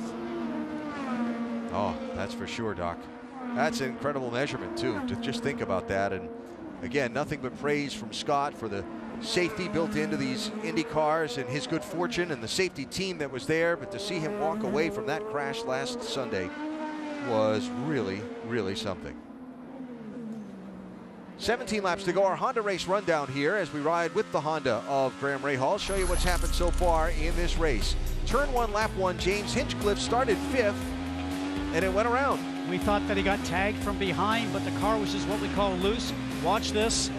It goes around. You're out of control. You're just a passenger, but he was restarted. We now know that he's running third. Did a great job to battle back. Went all the way back to 22nd place at that time. Graham Rahal starting on pole position. And I said it before, a combination of good car, good strategy, and a really great drive. I have to add hunger. He hasn't had the season he wanted. He's had lots of bad luck, and today he hasn't put one foot wrong. And the Indianapolis 500 winner, Takuma Sato, started this race in 3rd position, right now running in 7th. We always talk about the week after winning the Indy 500. Eddie, you've experienced it. Everything you have to do for promotion and PR. Takuma told me he only had 3.5 hours sleep the very first night after winning it, but he continued on. Just looking forward to racing here at Detroit. But you know that success breeds success. They don't just call him Takuma Sato, they say Takuma Sato, Indianapolis 500 champion now. That's right. So you carry that in the car with you, and if you have a difficult moment in the car, you can dig deep into that reservoir, and you'd be amazed at the things you can pull off if you really believe you can. And I wished I could have spoken Japanese when I heard the announcer at the end of that race. It was fun, wasn't it? Unbelievable. Update on Sato's day from Rick. Yeah, it's important to point out Takuma Sato still does have one more pit stop that he's got to make. Remember, he was up front. He could have tried the same strategy that the leader tried. He just wasn't happy with those red tires in the first stint. As a result, they brought him in. So he does have one more stop to make, and then he's back out to see how he can do with the rest of this pack. Hi, Rick, thanks. Rahal is now 8.6 seconds, Allen in front of Dixon. Penalty on J.R. Hildebrand for a pit exit violation. Did not stay to the right side of the pit exit line on his departure from his last pit stop. There it is, all by himself in the picture. That's what 8.6 seconds looks like. Nobody in the rearview mirrors. But because after all, what's behind him doesn't concern him, right? Definitely in this case.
Beautiful scene here in Detroit, Belle Isle.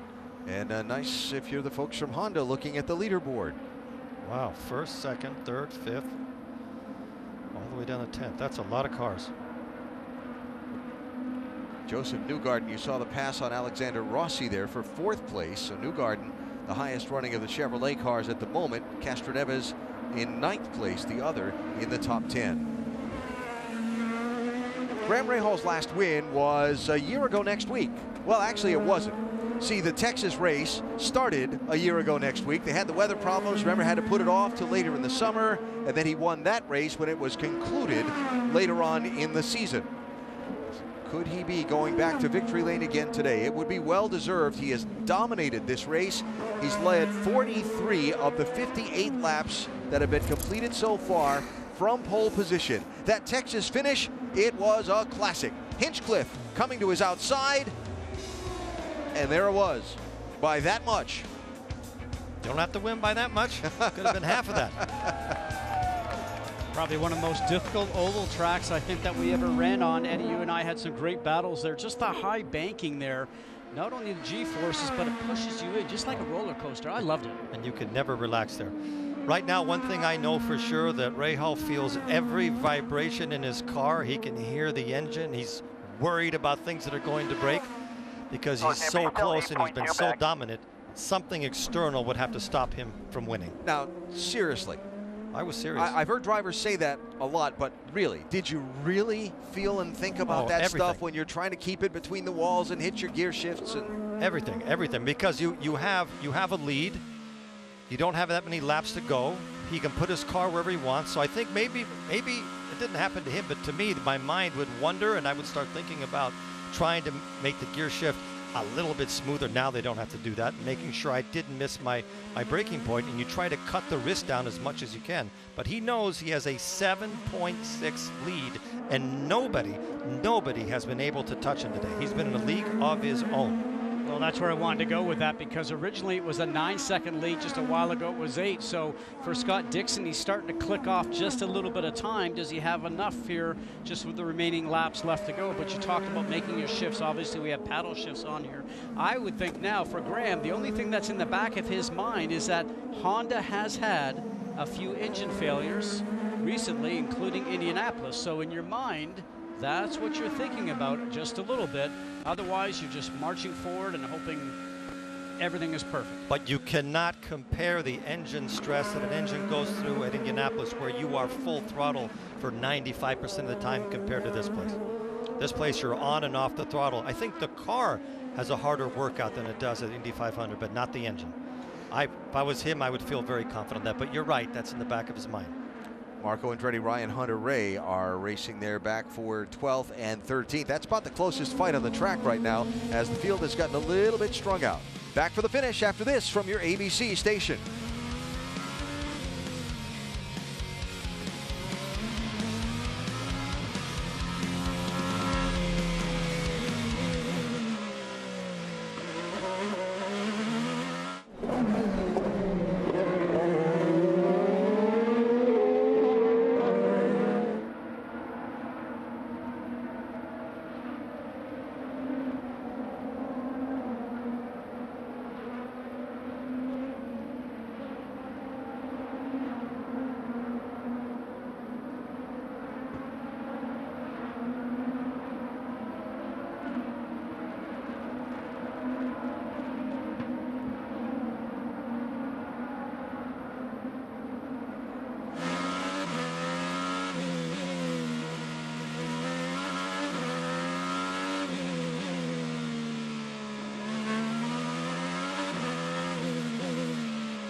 The Detroit Grand Prix for the Verizon IndyCar Series down to its final 8 laps. Graham Rahal has dominated the day so far, has a 6.6 second lead over Scott Dixon, working his way toward what potentially would be his 5th career win.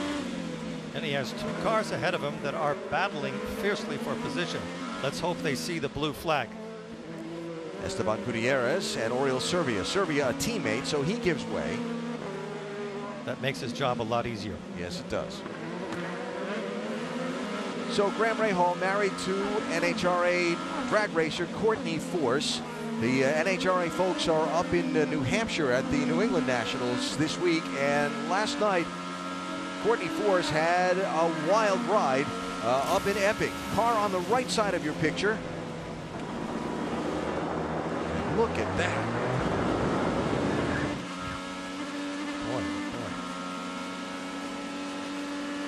It's amazing what they do. Look at the back wheels are off the ground, almost out of control. Fortunately, she was fine, as you see. Qualified second for the event. And now they may back up that. Talk about the highs and lows of racing and being in a high-stress profession, right? They're in separate cities doing their thing. That happens in one city, and he may end up going to victory lane in the other.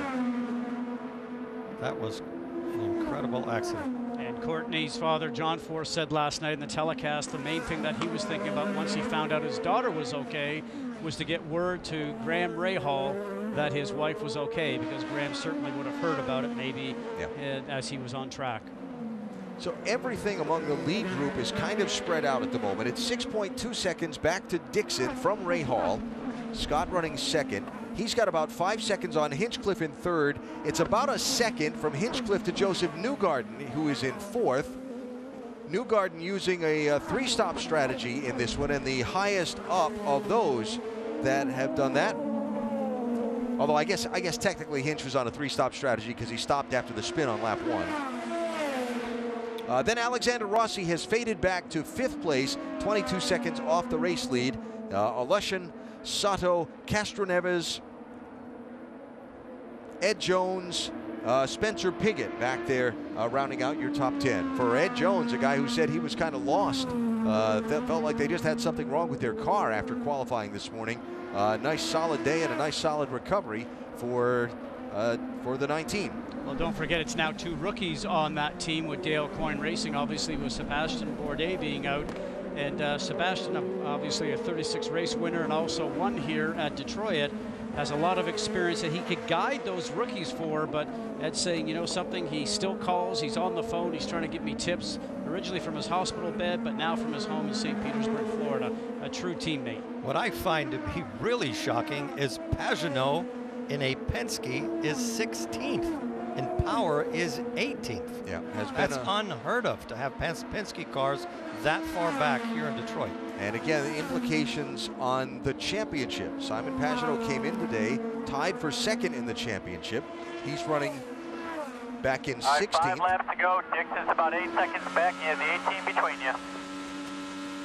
Elio Castroneves started the day as the championship leader. He's running back in 8th. Scott Dixon started the day just off the lead. He was tied with Pagenaud for second in the championship. He is running second in the race. So another potential shakeup as Sato comes in and has to take a splash of fuel. Sato was another guy that was just hoping desperately for a yellow, and it never came.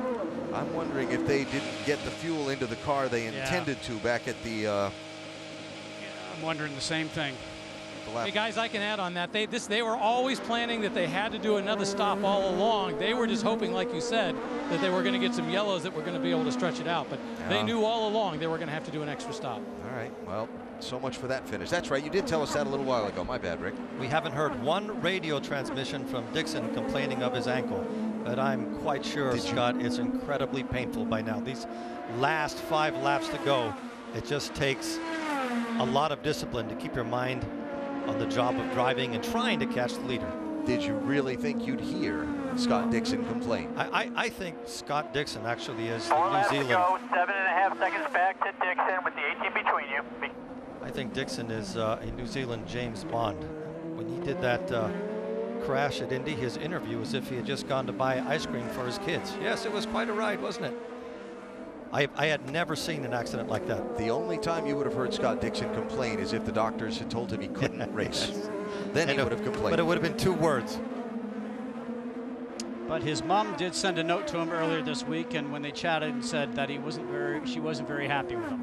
I think anytime you see your son going through the air like that, and I think about my mom when I was racing and had crashes and things like that, and now having a son that's starting to race, you know, you do think about that sort of stuff. Will Power just went a lap down to Graham Rahal. Wow, so a struggling day for Power, who again came into the race just 59 points off the lead in the championship.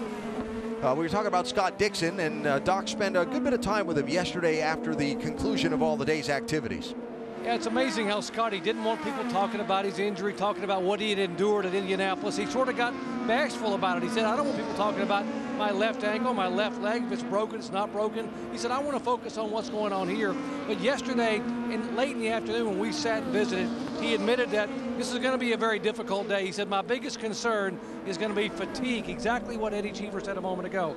The last 4 or 5 laps, being able to hang on. He said, I can push the brake pedal, but getting my foot off the pedal is very difficult. And then Saturday night, getting back in that ice bucket, getting the Advil back, and being able to use that foot again on Sunday. Right now, he's just trying to hang on. But you're right, he has not complained. He has not said a single word. That's Scott Dixon. Yeah, what a tremendous drive. He always has the option, though, of not using that left leg and using his right leg to use the brake. I would assume, not having driven one of these race cars you guys have, that's a little claustrophobic, finding a place to get that left foot out of the way. I mean, there's not exactly a ton of leg room down in there. Yeah, but it depends how much it hurts. Yeah, there you go. If it hurts bad enough, you'll find the room. How about this driver and how about this team and the performance that they've put on today? Graham Rahal said they've had speed, but he's been used to starting kind of back in the pack. And he thought if they could qualify up front here, they had a really good chance. Well, he qualified on the pole, and he is going to take the white flag next time by in position to lead all but 15 laps of this race. If you're looking at it from our perspective, he has had the perfect race. There's been nothing dramatic. His lines are perfect. He hasn't blocked any tires under braking. He's gotten through lap traffic really well, and he's making it look easy. Well, when you mentioned easy, what I watch for here, and for the fans at home, when you watch guys go around the racetrack, the cars that are bouncing around, those are the ones that are hard to drive. You see that green flashing light that was right behind Graham's head. That's the push to pass that we talk about. He's taking advantage of it now, using it, getting some more horsepower to try and stretch his lead a little bit from Dixon. He's very comfortable, but he's using it. He's being a smart race driver. And what I watch for in Graham's cars, it's going over all the bumps like it's got air suspension. The car is working so well for him, better than everybody else's, and he's doing a perfect job by driving it and not making a mistake. An illustration of him having speed as he comes to take the white flag and start the last lap at Detroit, the last road course race on the road course circuit at Indianapolis Motor Speedway. Graham Rahal started deep in the field. He started 20th and finished 6th. You do that, yeah, a little by strategy, but mostly by having a good race car, driving the wheels off it, and passing cars. Well, and the other thing that's really impressive is that this usually, with the exception of this weekend and last week in Indianapolis, is a single car team going against the powerhouses like Penske, like Andretti, and like Ganassi that have 3 or 4 cars on their teams to get information, data, and make the cars better, especially on a street circuit like this that you don't get a chance to test at. That's the impressive thing that I see right now with Rahal, Letterman, Lanigan Racing, and Graham Rahal. But this racetrack does that every now and again. It has surprise winners, and it's nice to see Rahal's team get right back in front where they need to be. Obviously, qualifying in pole made his job a lot easier today. Yeah, and I wouldn't call him a surprise winner though. He has been so strong last year as a single car team, and this year he's done an astounding job. Final 2 corners.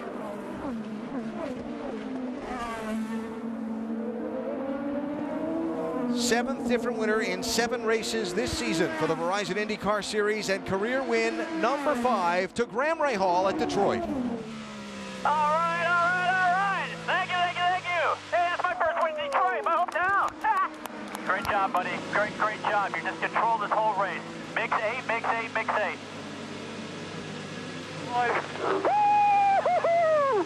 We won, baby.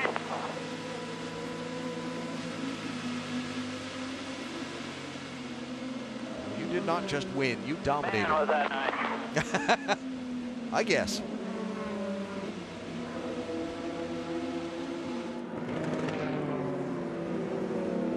Great drive for Scott Dixon in second. Great recovery for James Hinchcliffe to take the final spot on the podium.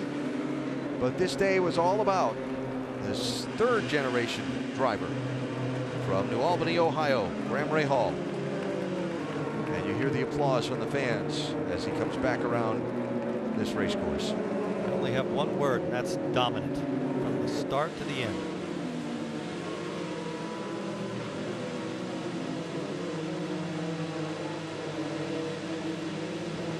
Their sponsor of this race donating money for lap sled and things like that. It's gonna be a lot of money contributed to the cause today with that win. The extra kick in as well there. And how important is it for a Honda to win here at Detroit?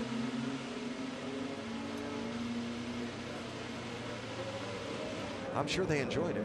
I'm sure they do. It'll be interesting to see what the Penske team comes up with tomorrow. Well, that's the hard part of it, right? Congratulations, you just won. Yeah, do it again tomorrow. Got to do it again tomorrow. Well, on the other side of that too, guys, if you didn't do well and you had a bad weekend, then you're going to go and put everything together tonight, work with the engineers, come back with a new strategy for tomorrow, and hopefully have a better race car underneath you and get a chance to redeem yourself. And rumor has it, it might be raining tomorrow. And that would really add a little extra excitement. And I wouldn't get wet because I'm inside here. I can't believe you actually said that. I love watching these races in the wet. I feel sorry for the public, but it's always interesting. Ed Jones' car had apparently run out of fuel, did not make it back around to the pit lane, but the winner did.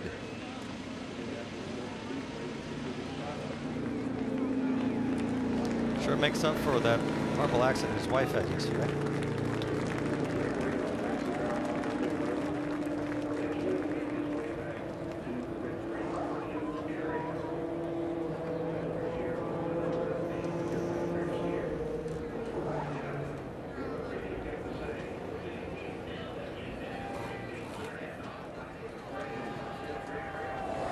What a drive from Scott Dixon.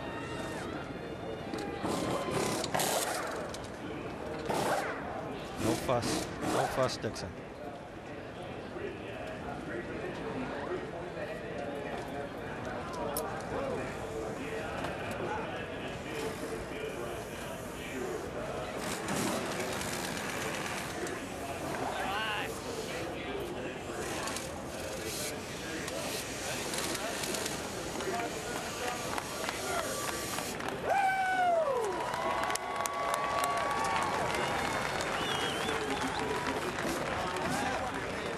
All right, Graham Rahal, you have finished second here. You have finished third here. You have finished fourth here.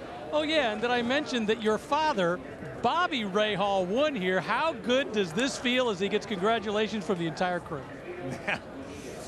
Feels awesome, you know, just everything went according to plan today. And, you know, I said yesterday, one of my comments was that I felt like if I could qualify up front, I could dominate this race. And I got a lot of heat by the other drivers for that comment, but I think we did it. And I don't say things unless I believe it. And today, this car, United Rentals, Turns for Troops, we raised a lot of money to help our vets. But man, I can't tell you how good it feels. I mean, it's day 1 of 2. We got tomorrow to do, but trust me, today it feels extremely rewarding. This year has not been easy for this team. Let's talk about the emotions of a weekend. Yesterday, we saw the video of your wife in that in the dragster flaming out on the run. You know, you have to go through something like that, and then you come into a race like today. What are the emotions of a racing family like?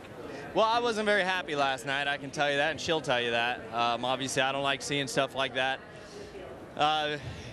You know, I mean, I guess it's the nature of the beast, but certainly as a husband, I don't like to see it. But anyway, she's all right, which is good, and hopefully she can get a win there tomorrow. But look, you know, I've been pretty focused on what's going on here. You know, I wanted to win. I wanted to get a win for this team, for United Rentals, Steak and Shake, Pengrade, all of our partners, Hyatt, that have put so much into this. And it feels good to get a win for Honda here in Detroit. So pretty special day, and oh man, hopefully we can go do it again tomorrow. Well, Graham Rahal does have one more shot at it tomorrow. See if he can pull off a double weekend. Doc? With second place finisher and new points leader, Scott Dixon. Scott, what a courageous effort. First of all, how difficult was that? It was a tough race no matter what. You know, just physically for me it was tougher than normal. I think I was favoring a lot of things, but just so proud of the whole Camping World crew. They did an amazing job. We kind of missed a little bit on one of the swap overs there with the pit strategy, but car was fast. I probably couldn't get the most out of it, but we were kind of there. But it's great for points. So stoked for the team, man. It's such a big day for them, and I've got to give a shout out to my grandmother in New Zealand. She's not doing too well. I think she's on her last legs, unfortunately. So I want to say hello to my family down there too, and hope everybody's doing okay. Our thoughts with her as well. Let me ask you about tomorrow. Now, what can you do tonight to make the car and maybe the ankle a little bit better tomorrow for you? Definitely going to go back to my RV here and put my foot in a big bucket of ice and see if I can cool it off. Hopefully get some good rest tonight. Obviously qualifying is going to be key for tomorrow as well. So we've got to come out blazing. We've definitely got to improve the car. It's not perfect right now, but also a big congrats to Graham. I know that team's been having a bit of a rough year. So congrats to him and congrats to Honda, especially in Detroit. This is a big deal. And congratulations to Scott Dixon, the new points leader. What an effort today. What courage in the car. Asked him if the radio was broken. He said, no, I just didn't have anything to say. All right, Doc. And so after the first of two here in the Motor City, there are the championship standings. You see Dixon now takes over the lead. Castroneves slips back to second. And Pagenaud dropping a little bit deeper into the group, down in fourth position. How about Ed Jones, seventh in the championship for a rookie? And for Graham Rahal, position changes, yes, but some ground to be made up, yes, to overcome some of those early season difficulties that he alluded to in his Victory Lane interview. Dominant, you bet. And a winner today in Detroit, Graham Rahal.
A look at the finishing order from the first of the two Detroit Grand Prix races. Graham Rahal is the winner.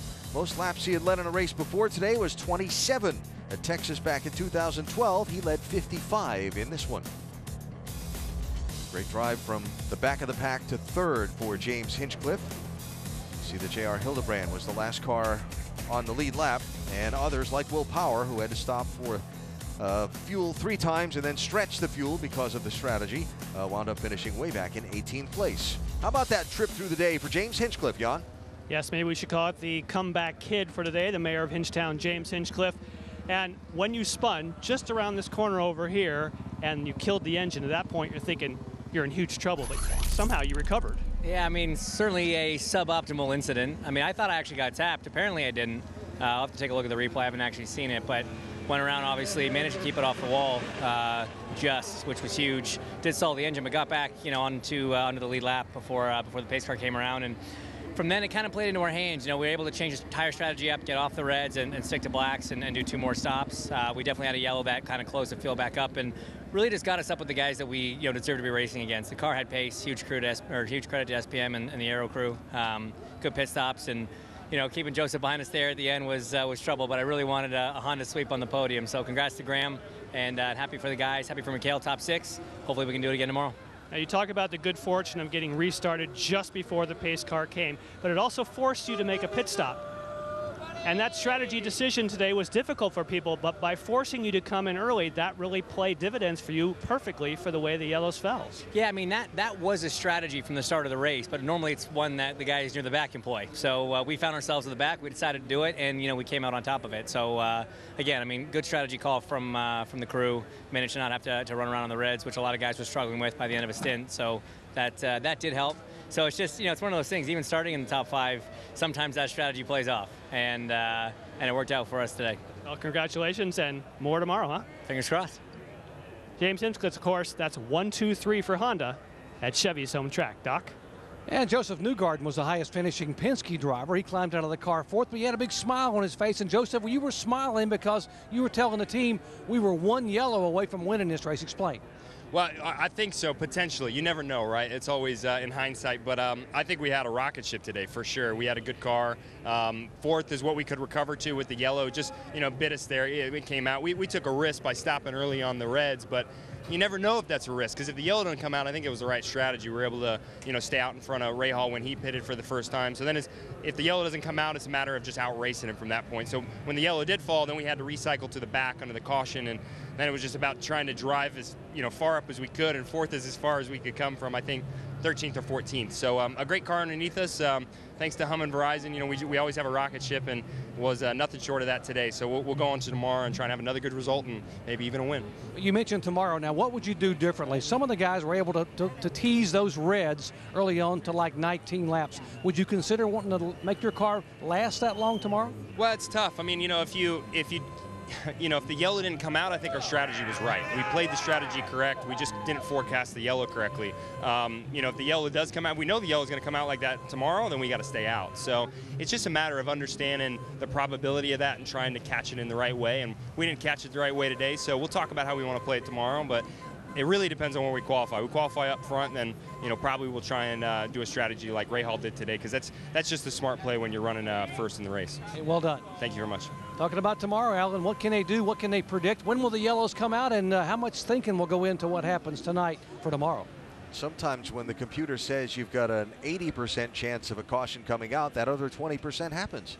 So the way the race unfolded today, perfect for Graham Rahal as he rides over to the casino, which is where they have the media center set up for the post-race interviews and the podium celebration.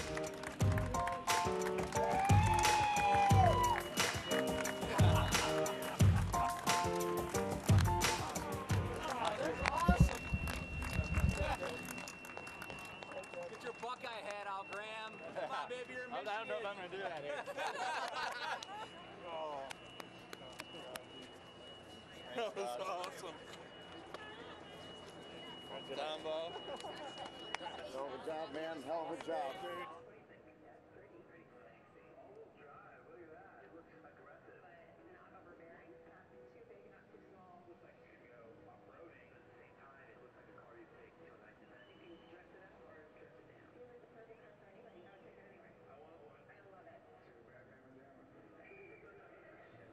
was a schooling. That was a schooling. Good. Good day. I didn't see the whole thing. You run two stops or what? Yeah, and the Reds were good for me. Everybody else is on blacks. Celebrating Bobby Rahal for quite a time. Great race here today. Good job. We're here for the Chevrolet Detroit Grand Prix presented by Lear. Great run. And we're going to be bringing them up very shortly, presenting the hardware. Don't forget, we've got another race tomorrow for you. And they will be qualifying tomorrow morning for that race. The Verizon IndyCar Series. Thank you. Well, he's got Scott Dixon in here. Graham Rahal with the towel, getting a little dried off after spending his time in the race car. I was able to go the full stint, no problem. And here comes James Hinchcliffe. And even on blacks, no problem. He's very consistent from set to set, so overall really pleased. Not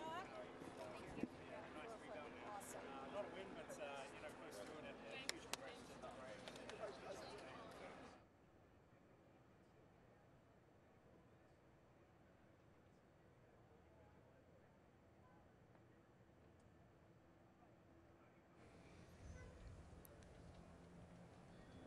congratulations.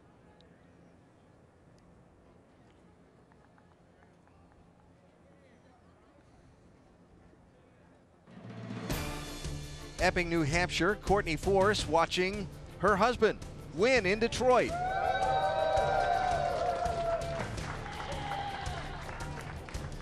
And here in Detroit, the other family moment, Bobby Rahal waiting for his son to get to the podium.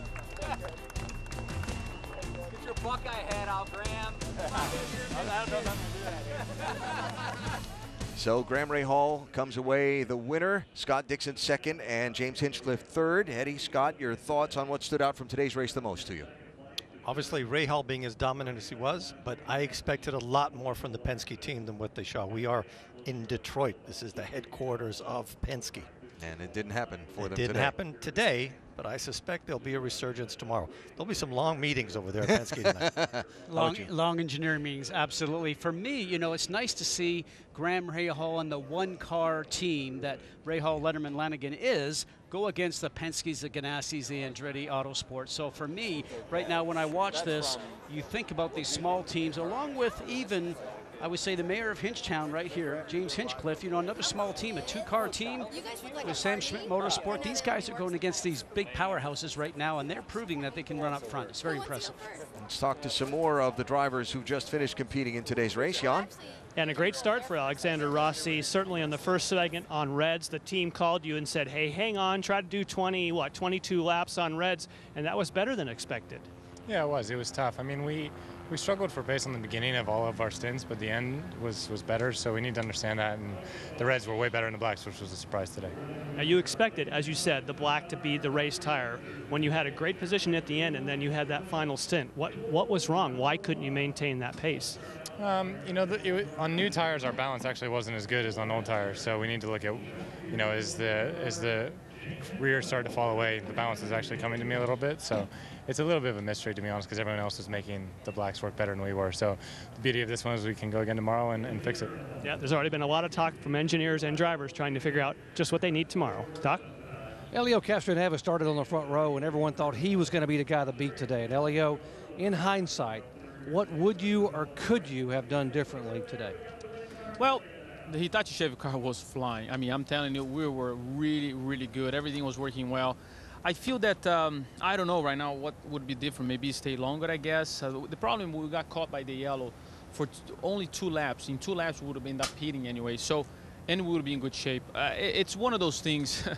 We try something here.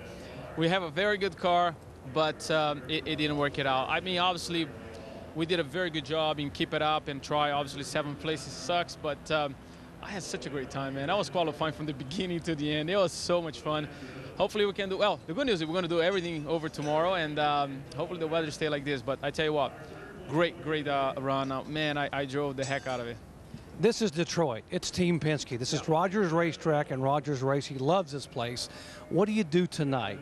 I know, what do you do differently tonight? I know a lot of guys are talking about what Team Penske might be able to do tomorrow. You had a good race car. So did Joseph Newgarden, who came by a moment ago and talked to you. What's different tomorrow in terms of what you do? Well, we got to go by step. Obviously, we got to go qualifying. We want to make sure that we get what we supposed to get this qualifying, and unfortunately they took it away, our pole position. But what we're going to try to do is the same up to qualifying, and hopefully stay in course. You know, try to be a little longer on the red tires maybe, or do something like that. But at this point, we just we can't control things outside of our control. You know, and hopefully the weather stays like this. Sounds like it's going to be raining.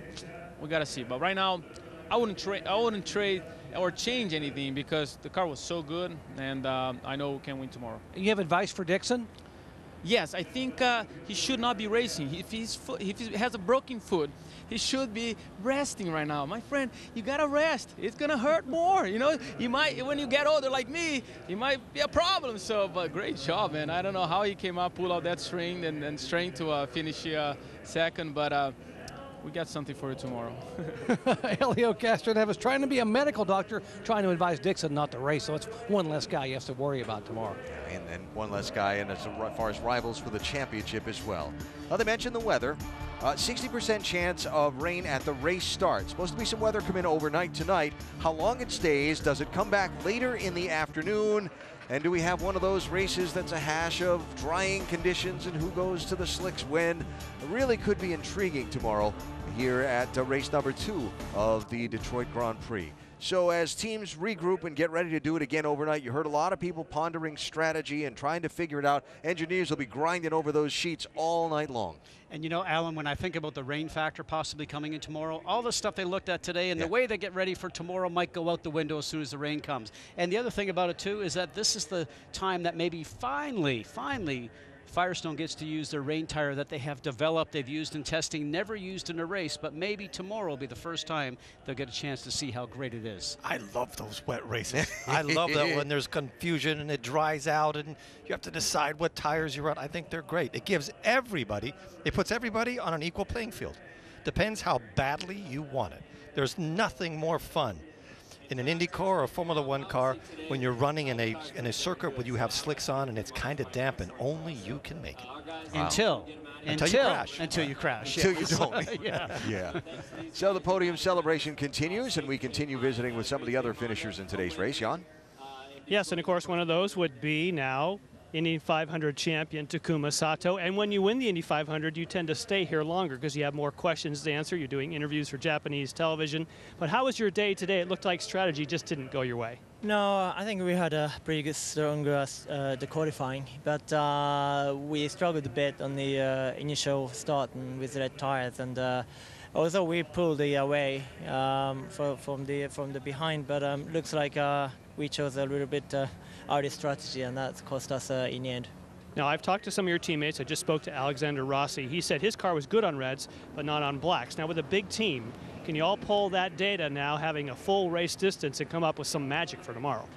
Certainly, we need to work on together, and you know, for the cars, some cars has a similarity, some cars not. You know, we need to look at the depth of the data, and certainly we should come up with a better idea for tomorrow. Good shake-off today after all the celebrating and all the interviews and traveling from city to city just to shake it off on this bumpy racetrack? Absolutely. I mean, the beginning of the last week was a little bit crazy, but it was good crazy. And, you know, certainly I'm happy to back in behind the wheel. And this is a challenging track, and we always have a good one. All right, and one more tomorrow. Alan? All right, thanks, Sean. He talked about the crazy week. Here's a little bit of the schedule that the Indy 500 winner went through. Of course, the victory banquet after an early morning beginning of interviews and the photos and so on the Yard of Bricks that the 500 winner goes through. Was in New York City, was in Dallas, was here in Detroit at a noontime function on Thursday, and then got to be in the business of practicing and qualifying and racing not once but twice here. It's a busy week. I hope he had some fun stuff in the middle of all that. Of course he did. Tonight on ESPN, after the Women's College World Series at SportsCenter at night with Max and Kevin, Stanley Cup Final Game 3 in Smashville. Preview Game 2 of the NBA Finals, plus highlights from the day in baseball and a very soggy French Open Saturday. SportsCenter tonight, streaming live on the ESPN app later tonight. And more from Detroit after this.